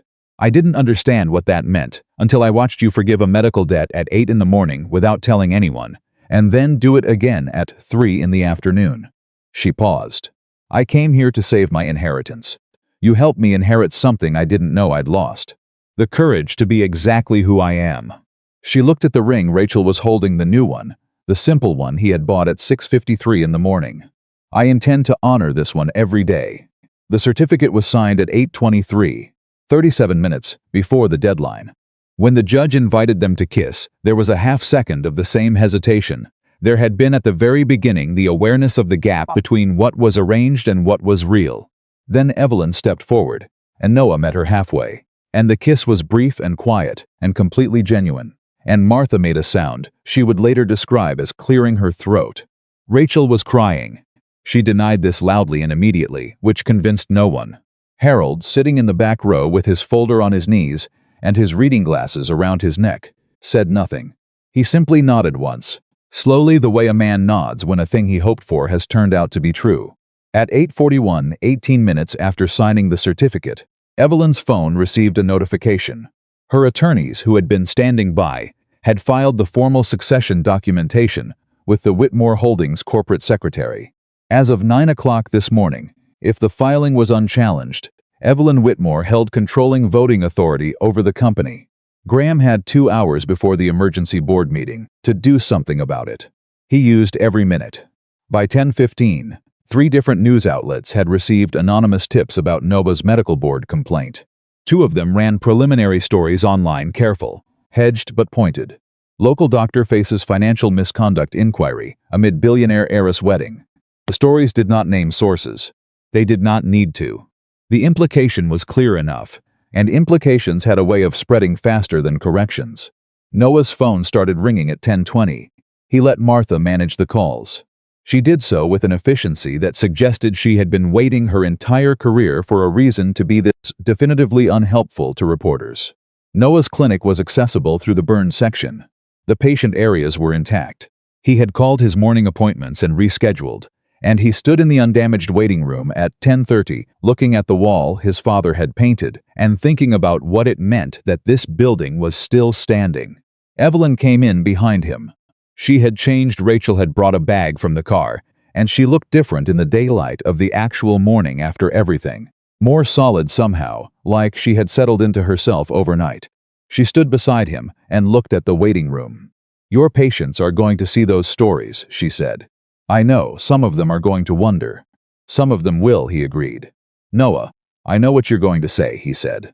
"And the answer is the same as it was when Preston made the same argument on Wednesday." He looked at her. "I'm not leaving this." She studied his face. "Even if he manages to make the inquiry serious, even if it takes months to resolve, the inquiry will resolve the way it resolves," he said. "Because the record is the record. Every reduced bill, every forgiven debt, every free house call, it's all documented. It'll show exactly what it is, which is a clinic that prioritized people over profit." He paused. "Let them look. I'm not afraid of anyone looking at what I've actually done." She was quiet for a moment. "I'm going to fix this," she said. "The complaint, the press stories. After the board meeting, you don't have to protect me." "I know I don't have to," she said. "I want to. That's the point." The Whitmore Holdings emergency board meeting was scheduled for 1 o'clock at the company's Portland headquarters.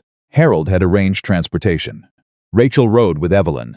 Noah sat in the back seat of Harold's sedan and watched the Maine coastline move past, and thought about his father driving this same road 30 years ago to fight for the same idea that some things were worth more than their market value, and that the people who forgot that eventually lost everything worth keeping. They arrived at 12:40. The building was glass and steel and looked out over the harbor, with the particular confidence of money that has never been seriously inconvenienced. Executives and lawyers moved through the lobby with the contained urgency of people who had been told to be ready for something significant. Graham was already there. Noah saw him, through the lobby glass, standing near the elevator bank, in a dark suit that cost more than Noah's monthly rent, speaking to 2 attorneys with the loose, controlled posture of a man who believed he had already won. Preston stood nearby, slightly apart, and he looked not confident. Preston looked like a man running private calculations that were not coming out in his favor. Diane Mercer met them in the lobby. She was 60, compact, sharp-eyed, with the specific steadiness of a person who had been waiting to do this particular thing for a long time and had no intention of doing it wrong. "I've reviewed everything Harold sent," she said to Evelyn, without preamble. "The documentation is solid. I've spoken to 3 other board members this morning who were not previously aware of the full scope of the trust transfers. They are not pleased." She paused. "Graham has 2 votes he can count on. I have 4. The remaining 3 are undecided, but they're going to follow the evidence." "Then let's give them the evidence," Evelyn said. The conference room was glass-walled and full. 14 board members, 6 attorneys, 2 corporate secretaries. The formal silence of a room where significant decisions were about to be made by people who understood what significant decisions cost. Graham entered from the far side, saw Evelyn, and for exactly 1 second his composure slipped. Just 1 second. A flicker of something that was not quite anger and not quite surprise, but lived in the same county as fear. Then it was gone, and he was smooth again, and he took his seat at the far end of the table, with the settled authority of a man who believed the room belonged to him. Preston took his seat as corporate counsel. He opened his briefcase. His hands were steady, but he did not look at Harold. The corporate secretary called the meeting to order at 1:02. Graham spoke first. Of course he did. He had the floor before the agenda was fully stated, with the practiced ease of a man who understood that in rooms like this, the person who controlled the first 3 minutes often controlled the outcome. "This meeting has been called under irregular circumstances," he said, his voice measured and warm, addressing the full table with the specific eye contact of someone who had spent decades in boardrooms. "I want to acknowledge that directly. My niece has gone through an extremely difficult period following her grandfather's death. Grief does things to people. It creates urgency where patience is needed, and certainty where doubt would serve better." He paused. "The marriage she entered into 4 days ago with a man she met the night she fled a dinner engagement in an emotional state is being presented to this board as the fulfillment of a legal condition. I would ask this board to consider the spirit of that condition before accepting the letter of it. 2 board members nodded. 2 more held their faces carefully neutral. The spirit of that condition, Harold said, from his seat at the side of the room, is documented in this folder. He set it on the table with the flat, certain authority of 30 years of legal practice. I was a close personal friend of Charles Whitmore for 20 years. I am also familiar with the trust documentation, having reviewed the framework in the initial succession discussions. He slid a set of papers to the corporate secretary. I would like these entered into the record. Graham's jaw tightened fractionally. Harold, this is not the appropriate. The trust ledgers, Harold continued, as if Graham had not spoken, show 14 separate transfers over an 18-month period, totaling $11.4 million. From the Whitmore Charitable Trust, designated for rural healthcare infrastructure. These transfers were disguised as operational restructuring costs. The actual destination of these funds was 4 shell corporations, each incorporated within the same 18-month window, each holding title to one of 5 community medical clinic properties that subsequently received eviction notices timed to expire before Ms. Whitmore's 30th birthday. The room was very quiet. One of the undecided board members, a man named Phillips, who had made his money in logistics and had no particular loyalty to anyone in this room, leaned forward slightly. Harold, are you saying the charitable trust was used to fund the acquisitions? I am saying exactly that, Harold said. And I am further saying that the incorporation documents for 3 of the 4 shell companies bear the signature of Preston Hale, who is currently seated in this room as corporate counsel. Every head in the room turned toward Preston. Preston said nothing. He was looking at the papers in front of him with the expression of a man reading a sentence he had written himself and discovering too late that it was a confession. Graham's recovery was fast. Credit where it was due, the man was genuinely skilled at the mechanics of narrative control. These are unverified allegations from a retired attorney with a personal connection to my niece, he said, his voice still even. The board should not act on. The authentication is on page 12, Harold said. The bank records are on pages 14 through 19. The shell company registrations are pages 20 through 31. He folded his hands. The board can act on whatever it chooses. The documents will be the same regardless. Diane Mercer spoke for the first time. I'd like to move that we pause for a 15-minute review of the submitted documentation before proceeding. She looked directly at Graham. I think that's fair to everyone. 3 other board members seconded the motion before she finished the sentence. Graham could not stop it. His 2 guaranteed votes were not enough to override a procedural motion. He sat back, and, for the first time since Noah had watched him through the lobby glass, he looked like a man doing private calculations of his own. The 15 minutes were the longest Noah had sat through in recent memory. He was not at the table, he was against the wall, with Rachel and Martha, observers rather than participants. He watched Evelyn sit at the head of the table and read nothing, review nothing, look at nothing in particular. She was completely still. Not the controlled stillness of suppressed emotion, but the genuine stillness of a person who had already decided what they were going to do and was simply waiting for the moment to do it. He thought about the night she had walked into his clinic, the way she had scanned the room before she said a single word, the question about the security cameras, the instinct for threat assessment that had been trained into her by years of being underestimated and watched and managed by people who thought she wasn't paying attention. She had always been paying attention. The 15 minutes ended. The corporate secretary called the room back to order. Graham made his final move. He was too experienced to do it clumsily. He presented it as concern for the company, for the family legacy, for the board's fiduciary responsibility. He argued that even if the documents showed financial irregularities, the appropriate response was an internal audit, not an emergency transfer of authority to a woman who had entered a legally questionable marriage under duress. He was measured. He was reasonable. He was in the particular way of people who have been winning for a long time, completely certain that measured reasonableness would be enough. My niece proposed this marriage to a stranger 4 days ago, he said, his eyes moving around the table with practiced warmth. Whatever the certificate says, this board should ask itself whether Charles Whitmore intended his life's work to pass to someone making decisions in this kind of state. He looked at Evelyn when he said it, directly at her. The look of a man who had been diminishing her in rooms like this for 9 years and expected it to land the same way it always had. Evelyn looked back at him. She stood up. "My grandfather built this company," she said. Her voice was not loud. It did not need to be. He built it starting from a two-man construction firm in a fishing town where nobody expected anything from him. He built it because he worked harder than everyone who underestimated him, and because he remembered where he came from when he had the money to forget. She paused. He also built a charitable trust, not as a tax structure, not as a branding exercise, because he believed that the communities that made Whitmore what it is deserved to benefit from what it became. He put $11 million into that trust over 20 years.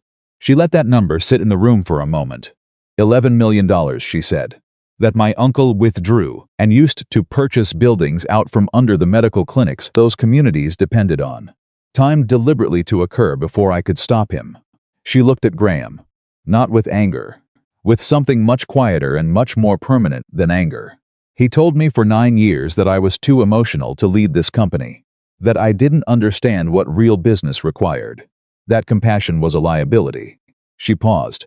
I want this board to understand what real business required of Graham Whitmore. It required him to steal from sick people, to evict elderly patients, to pay someone to set fire to a community clinic at midnight. She looked around the table. That is what this company became under his leadership, and I am asking this board today to decide what it will be next. The room was absolutely silent. Philip spoke first.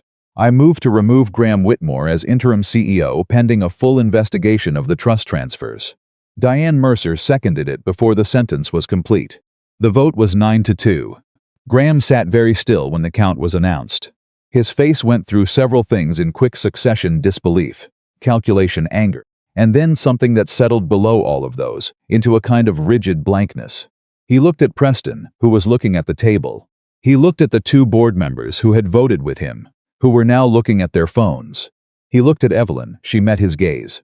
"You have no idea," he said, and his voice had finally dropped all the warmth, all the measured performance. "What it takes to run a company like this." Evelyn held his gaze for a long, steady moment. "No," she said. "I know exactly what it takes. That is why you will never run this one again." She said it quietly, like a door closing. The corporate secretary noted the vote in the official record. 2 security staff appeared at the conference room door arranged in advance, Noah realized, by Harold or Diane or both, and stood there with the patient. Professional presence of people whose job was to make transitions orderly. Graham stood. He straightened his jacket. He picked up his phone. He looked, for one final moment, at the room that had belonged to him for 8 months, and now did not. Then he walked out. Preston remained seated for approximately 30 seconds after Graham left. Then one of the board's attorneys leaned over and said something quiet in his ear, and Preston gathered his papers with hands that were no longer steady, and he walked out too. The room exhaled. Not dramatically, just the collective release of people who had been holding tension for 2 hours and could finally set it down. Diane Mercer looked at Evelyn. "Congratulations," she said. "What do you need from the board today?" Evelyn sat back down. She opened her legal pad. She uncapped her pen. "Several things," she said, "starting with the restoration of the charitable trust assets and the cancellation of every eviction notice issued against those 5 clinics." She began to speak, and the board began to listen. And in the glass-walled conference room, with the harbor visible through the windows, Evelyn Whitmore led a company for the first time. Noah watched from against the wall. Martha stood beside him. At some point, without either of them planning it, Martha's hand found his arm and held it. He did not need to say anything. She already knew. After the formal motions were recorded and the meeting closed at 3:40, Evelyn came out of the conference room and found Noah in the hallway. Executives and attorneys and board members moved around them with the efficient purpose of people who had a great deal to do before end of business. She walked directly to him. In full view of everyone remaining in the hallway, every executive, every attorney, every board member who had not yet made it to the elevator, she took his hand. Not the wrapped one, the other one. She laced her fingers through his and held on, and she looked at him the way she had looked at him on the ambulance bumper open, unguarded, completely certain. "It's done," she said. "It's done," he agreed. Rachel appeared behind Evelyn's shoulder with her coat and her phone, and the specific expression of someone who had been awake for 36 hours and was operating entirely on satisfaction and caffeine. "The press is outside," she said. "About 20 of them. We need to decide what we're saying." "I know what I'm saying," Evelyn said. She looked at Noah. "Come with me. You don't need me for the press conference." "I know I don't need you," she said. "I want you there." He thought about what she had said at the municipal office that morning. "I know I don't have to." That's the point." He held her hand tighter. "Let's go," he said. The questions came fast outside the building, 20 reporters with microphones and cameras, and the aggressive momentum of people who had been waiting on a sidewalk in the cold for 2 hours and wanted something for it. The questions about Noah were the sharpest ones. The medical board complaint, the rushed wedding, the financial history of the clinic. Was he in this for the money? Was the marriage real? Was she being manipulated by an opportunistic small-town doctor who saw an inheritance and made his move? Evelyn let the questions run for a moment. Then she raised one hand lightly, and the microphones quieted. "I propose this marriage," she said clearly, "not Dr. Bennett. I walked into his clinic on Tuesday night with a bleeding hand and a broken-down ankle and an inheritance deadline, and I asked him to marry me." She paused. He said no. He listed every reason it was a terrible idea. And then he came back the next morning and said, yes, under 3 conditions, none of which involved money. She looked at the reporters steadily. "The man you are suggesting manipulated me is the same man who rejected a very large cash offer from my uncle's lawyer because the lawyer called this clinic a failing charity project. He is the same man who followed me into a burning hallway at midnight to make sure I got out." She paused one final time. "I came to Cedar Hollow to save my inheritance. I did not understand, when I walked through that door, that I was going to find something worth more than that." The crowd was quiet for a moment. Then the questions started again, but they were different questions now, and the story Noah could see was already changing.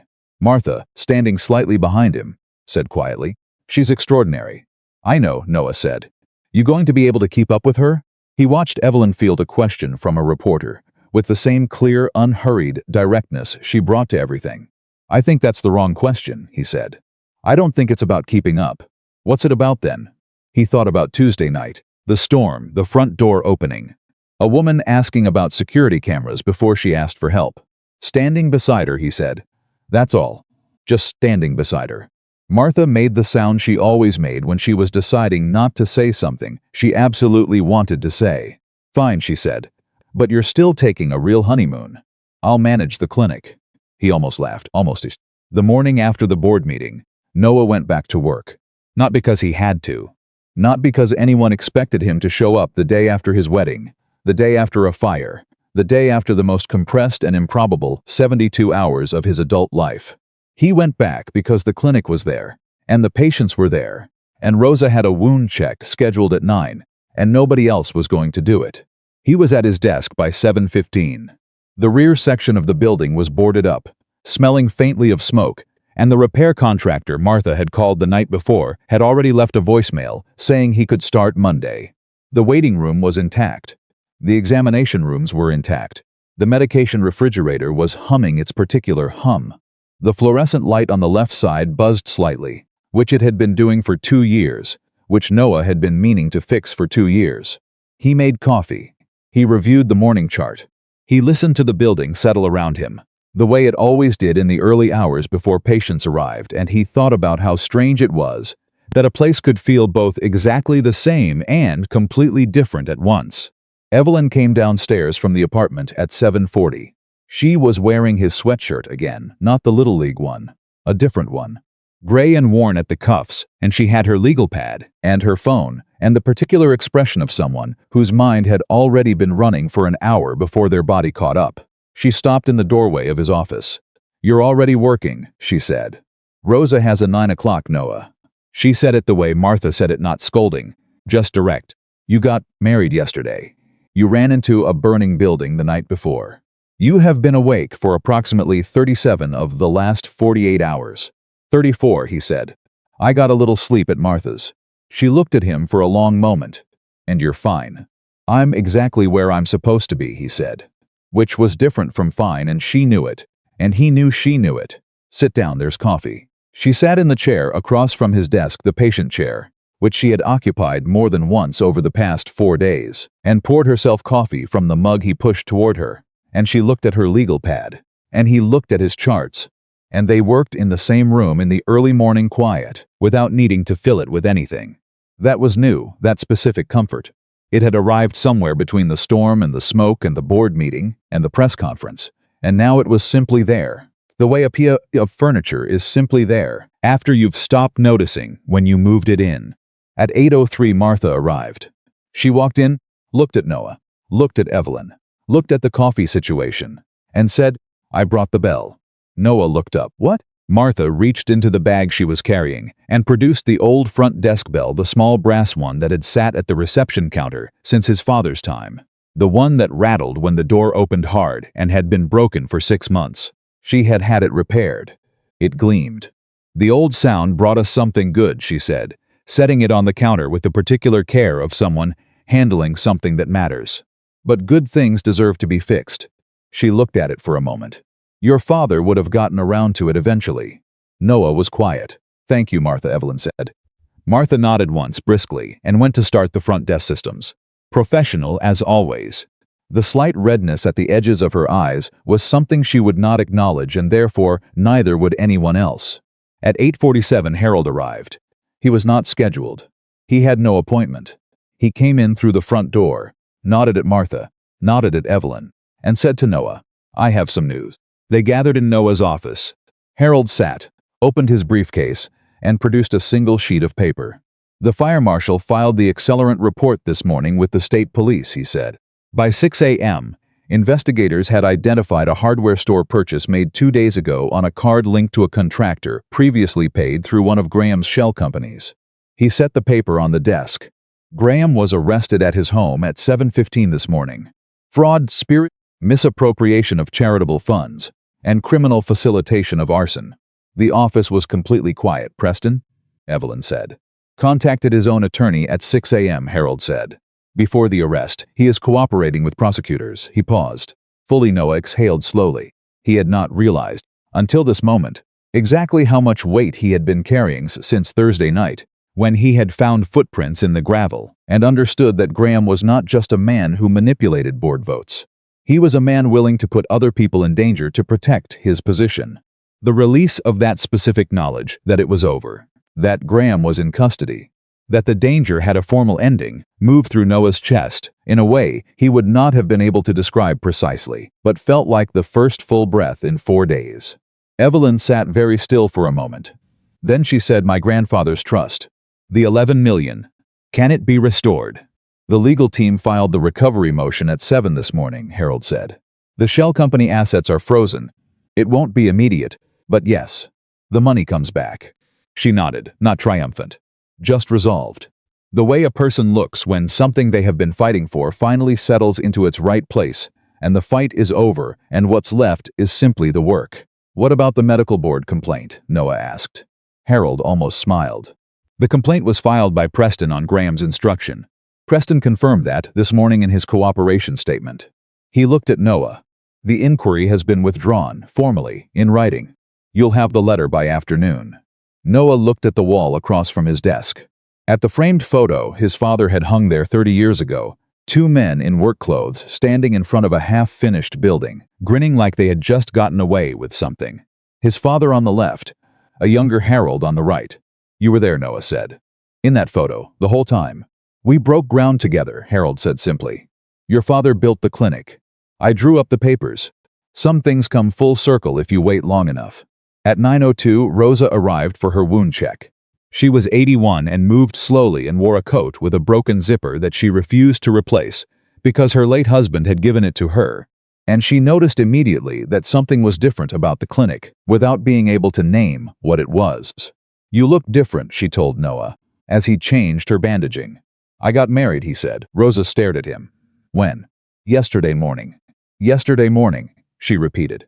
"And you're here today?" "She's downstairs," he said. Rosa thought about this. "Is she nice?" "She's remarkable," Noah said. Rosa patted his arm with the firm, affectionate authority of a woman who has earned the right to do that. "Good," she said. "You work too hard. You need someone remarkable." He walked her out to the waiting room and introduced her to Evelyn, who was on a call but covered the phone, and shook Rosa's hand and said, "He's told me about you," which was true.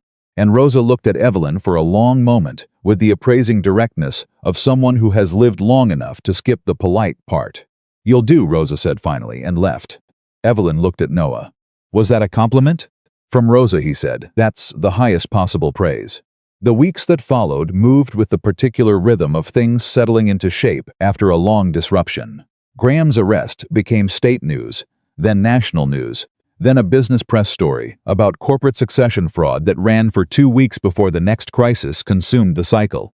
Preston's cooperation produced a documentary record of the scheme that was thorough enough to make the criminal cases against Graham essentially airtight. His attorneys argued for bail. The judge, reviewing the arson facilitation evidence, declined. The 5 clinic eviction notices were canceled within 48 hours of the board vote. The Whitmore Holdings legal team sent formal withdrawal letters to all 5 properties. 4 of the clinics received the letters and reopened their doors without interruption. The 5th had already closed. The doctor had taken another position. The staff had dispersed, but Evelyn called the doctor herself. Not through an assistant. Herself, on a Tuesday afternoon, sitting at the supply room desk with Harold's walking stick, propped against the wall, and a cup of cold coffee at her elbow. The conversation lasted 40 minutes. Noah heard fragments of it through the wall. He heard her say, "I know it's not the same building. I know what that costs." He heard her say, "Tell me what you would need to make it work." He heard a long silence, and then her voice again, quieter. "Then let's figure that out." The doctor came back. Not to the same building. That property needed time to unwind from the shell company structure, but to a temporary community space, under a new cooperative ownership model that Evelyn's foundation helped design. It was not perfect. It was a beginning. The foundation itself was the thing Evelyn spent the most time on in those first months. She restructured her grandfather's charitable trust from the ground up, with Harold's legal guidance and the input of a governance committee that included local doctors, nurses, community health workers, and patient representatives. No Whitmore executives on the committee. No corporate appointees. The people who understood what rural healthcare actually required were the people who would decide how the money was used. Some of Whitmore Holdings' shareholders were unhappy. 3 of them called the restructuring irresponsible. 1 filed a formal objection with the board. Evelyn sat through the objection meeting with the same stillness she had brought to the board table on Friday, and when the objecting shareholder finished, she produced 3 separate analyses showing that the long-term return on ethical community investment consistently outperformed short-term extraction models in markets like the ones Whitmore operated in. "I'm not asking you to be charitable," she told the board. "I'm asking you to be intelligent." She paused. "Those 2 things are not in conflict. They only appear to be when someone has been telling you for a long time that they are." The objection was withdrawn. Evelyn was not always easy to be married to. Noah discovered this in the ordinary accumulation of weeks, the way you discover anything real, not in a moment but in the texture of daily life. She worked too long. She carried too much without asking for help, then resented not having it. She was better at strategic thinking than emotional articulation, which meant that when she was hurt or frightened, she was more likely to produce a detailed action plan than to say so directly. He told her this on a Sunday morning, 6 weeks after the board meeting, over coffee at the kitchen table above the clinic. He told her plainly, without softening it.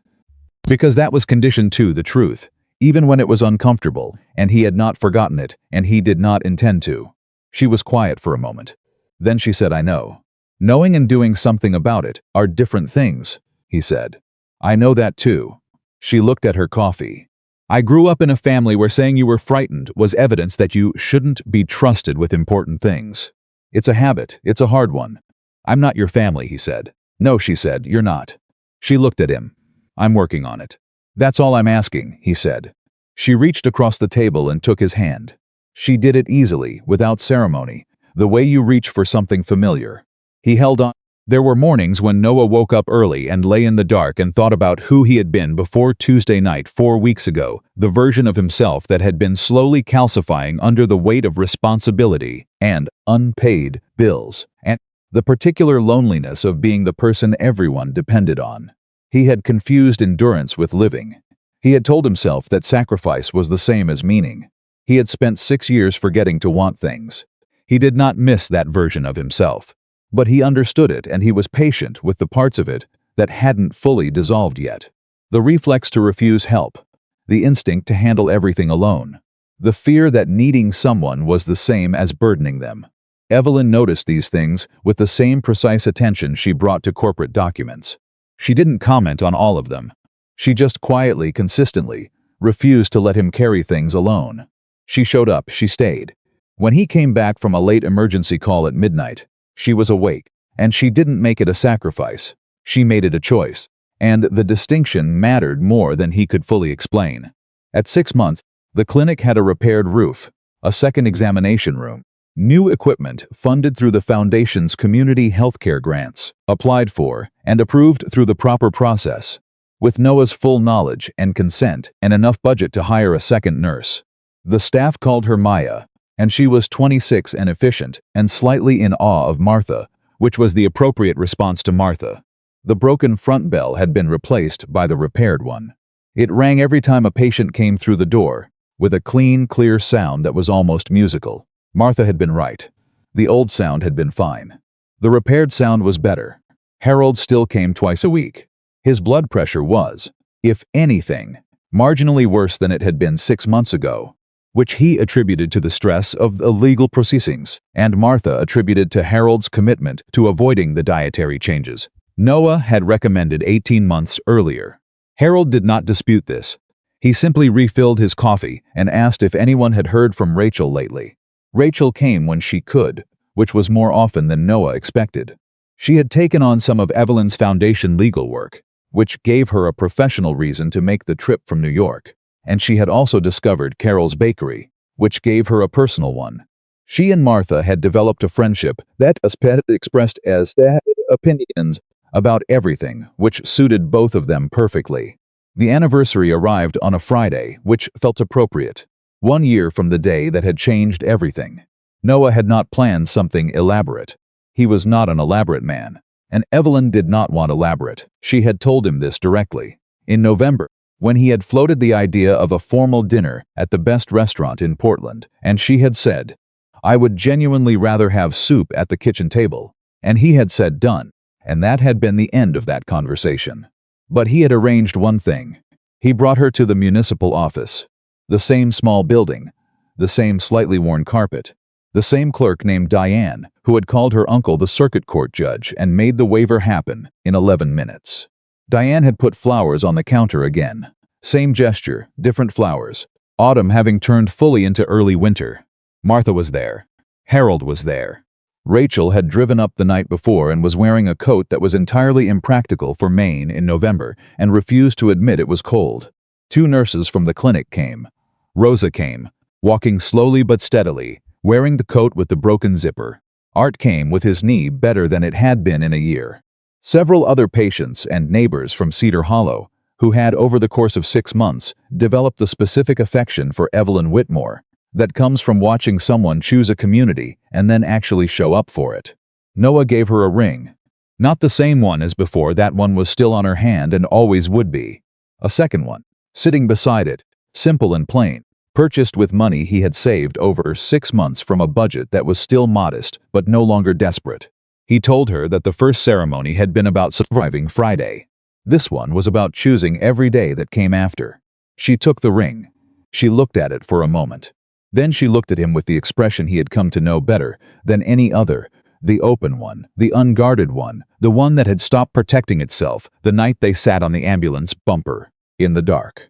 "The first time I asked you to marry me," she said, "I was trying to save something I was afraid of losing." She paused. "I didn't know that what I actually needed to save was myself. The version of me that still believed people were worth fighting for. That compassion wasn't a liability. That asking someone to stand beside you wasn't weakness." She looked around the room at Martha, at Harold, at the repaired bell she had bought for the clinic as a 6-month gift.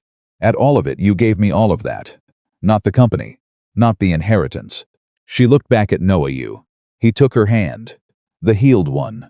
The one that had been bleeding the night she walked in out of the storm. Judge Harmon, who had driven 40 minutes in November weather because nobody had suggested he not come. cleared his throat with great dignity and said, "I believe we have some promises to make." They made them. Simple ones, true ones. The kind people honor when no one is watching. Afterward, standing outside in the cold, with the people who had stood with them through all of it, Noah heard the sound he recognized before he understood why the distant, clear ring of the clinic bell 2 blocks away, where Maya had opened up for the Saturday morning walk-in hours. Evelyn heard it too. She looked in the direction of the clinic. "Someone needs a doctor," she said. "Probably," he said. She looked at him. He looked at her. Neither of them moved for exactly 1 more second, holding the moment. The way you hold something before you hand it off to the next thing. Then Noah reached for his medical bag, which he had brought because he always brought it, because some habits were not habits, but identity. And Evelyn walked beside him, not behind him, not ahead of him, but exactly beside him, through the cold November air, back toward the clinic, back toward the work, back toward the life they had built in the space between an eviction notice and a storm, and a woman who had asked the most impossible question, and a man who had stayed up all night, listing reasons to say no, and then said yes anyway. Because some things are worth more than their market value. Because communities survive when people decide they should. Because the best agreements are the ones people honor when no one is watching. And because sometimes the most reckless thing a person can do is also the most true, to look at someone who, bleeding from the rain, decide, before you know their name, before you know anything except that they are hurt and they are here, that they are worth every difficult thing that comes next. The clinic bell rang again, clear and repaired and steady as they came through the door. The story was over. The life had just begun.